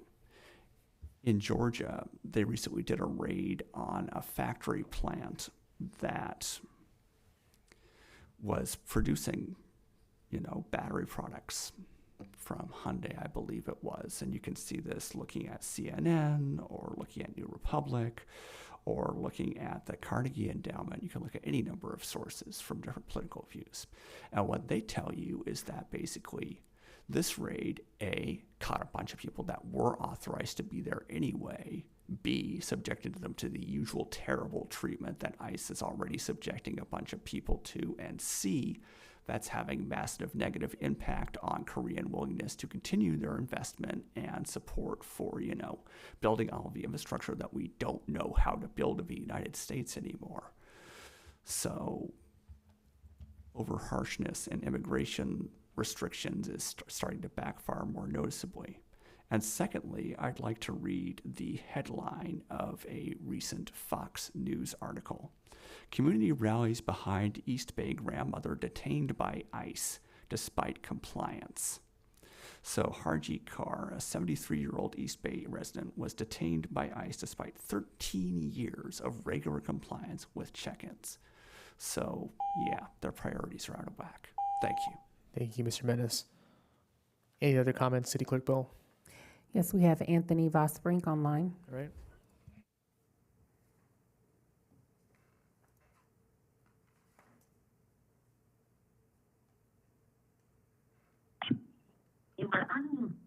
Hello, can you hear me? Yes, go ahead. Yes, my name's Anthony, senior citizen, longtime resident of Pinole, over 50 years. I'd first like to thank the city manager and staff for taking care of business around our parks.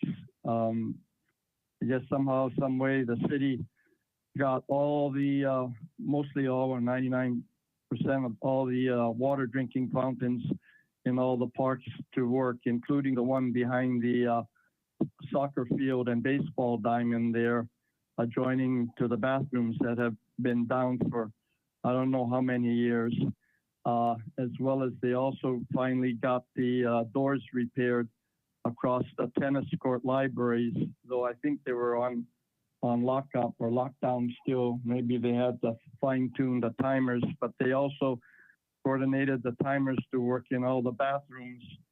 So they would open and close in a timely fashion to help benefit the public. Moving on, what is being done regarding the poor late indigenous Ohlone Indian with regard to the acknowledgement proclamation or whatever you do at every meeting? You know, it continues to be somewhat of a sad story that you lend them a lot of words of concern and being stewards and so on of our past history, but you haven't basically acknowledged the Ohlone with regard to any kind of a historic site in and around Pinole. Like I said before, and other members of the community, neighbors, friends, and people around the senior center said that's a shame that nothing's been done yet. And I believe an ad hoc committee was put together over maybe a year or so ago with the city mayor, Cameron Sasai, and one other council member. Yet we haven't heard any updates with regard to getting that taken care of. You know, we want to take care of business and move Sir, on you have to 45 bigger and better seconds. things. But I think the old Ohlone Indian Adobe Trail behind the dog park and caretaker's house should be on the top of the list as far as naming that as an Adobe Ohlone Indian Trail there as one. Like I said, every other city has two of them. And also, can you verify exactly what the city did with the police department to harden the security around the Bay Park Trail? Because we don't even know where that tragic incident happened. Exactly where did it happen? And we didn't see any cameras other than inside the caretakers. I mean, inside the senior center, and all the cameras they put all around. Thank you so much for your comment. City Clerk Bell, any other comments that we have tonight? There are no more public comments. All right, that brings us to adjournment. So now I adjourn the meeting to the special city council meeting of October 6th. Special city council meeting of October 14th in reverence to Amber Swartz. Good evening, everybody.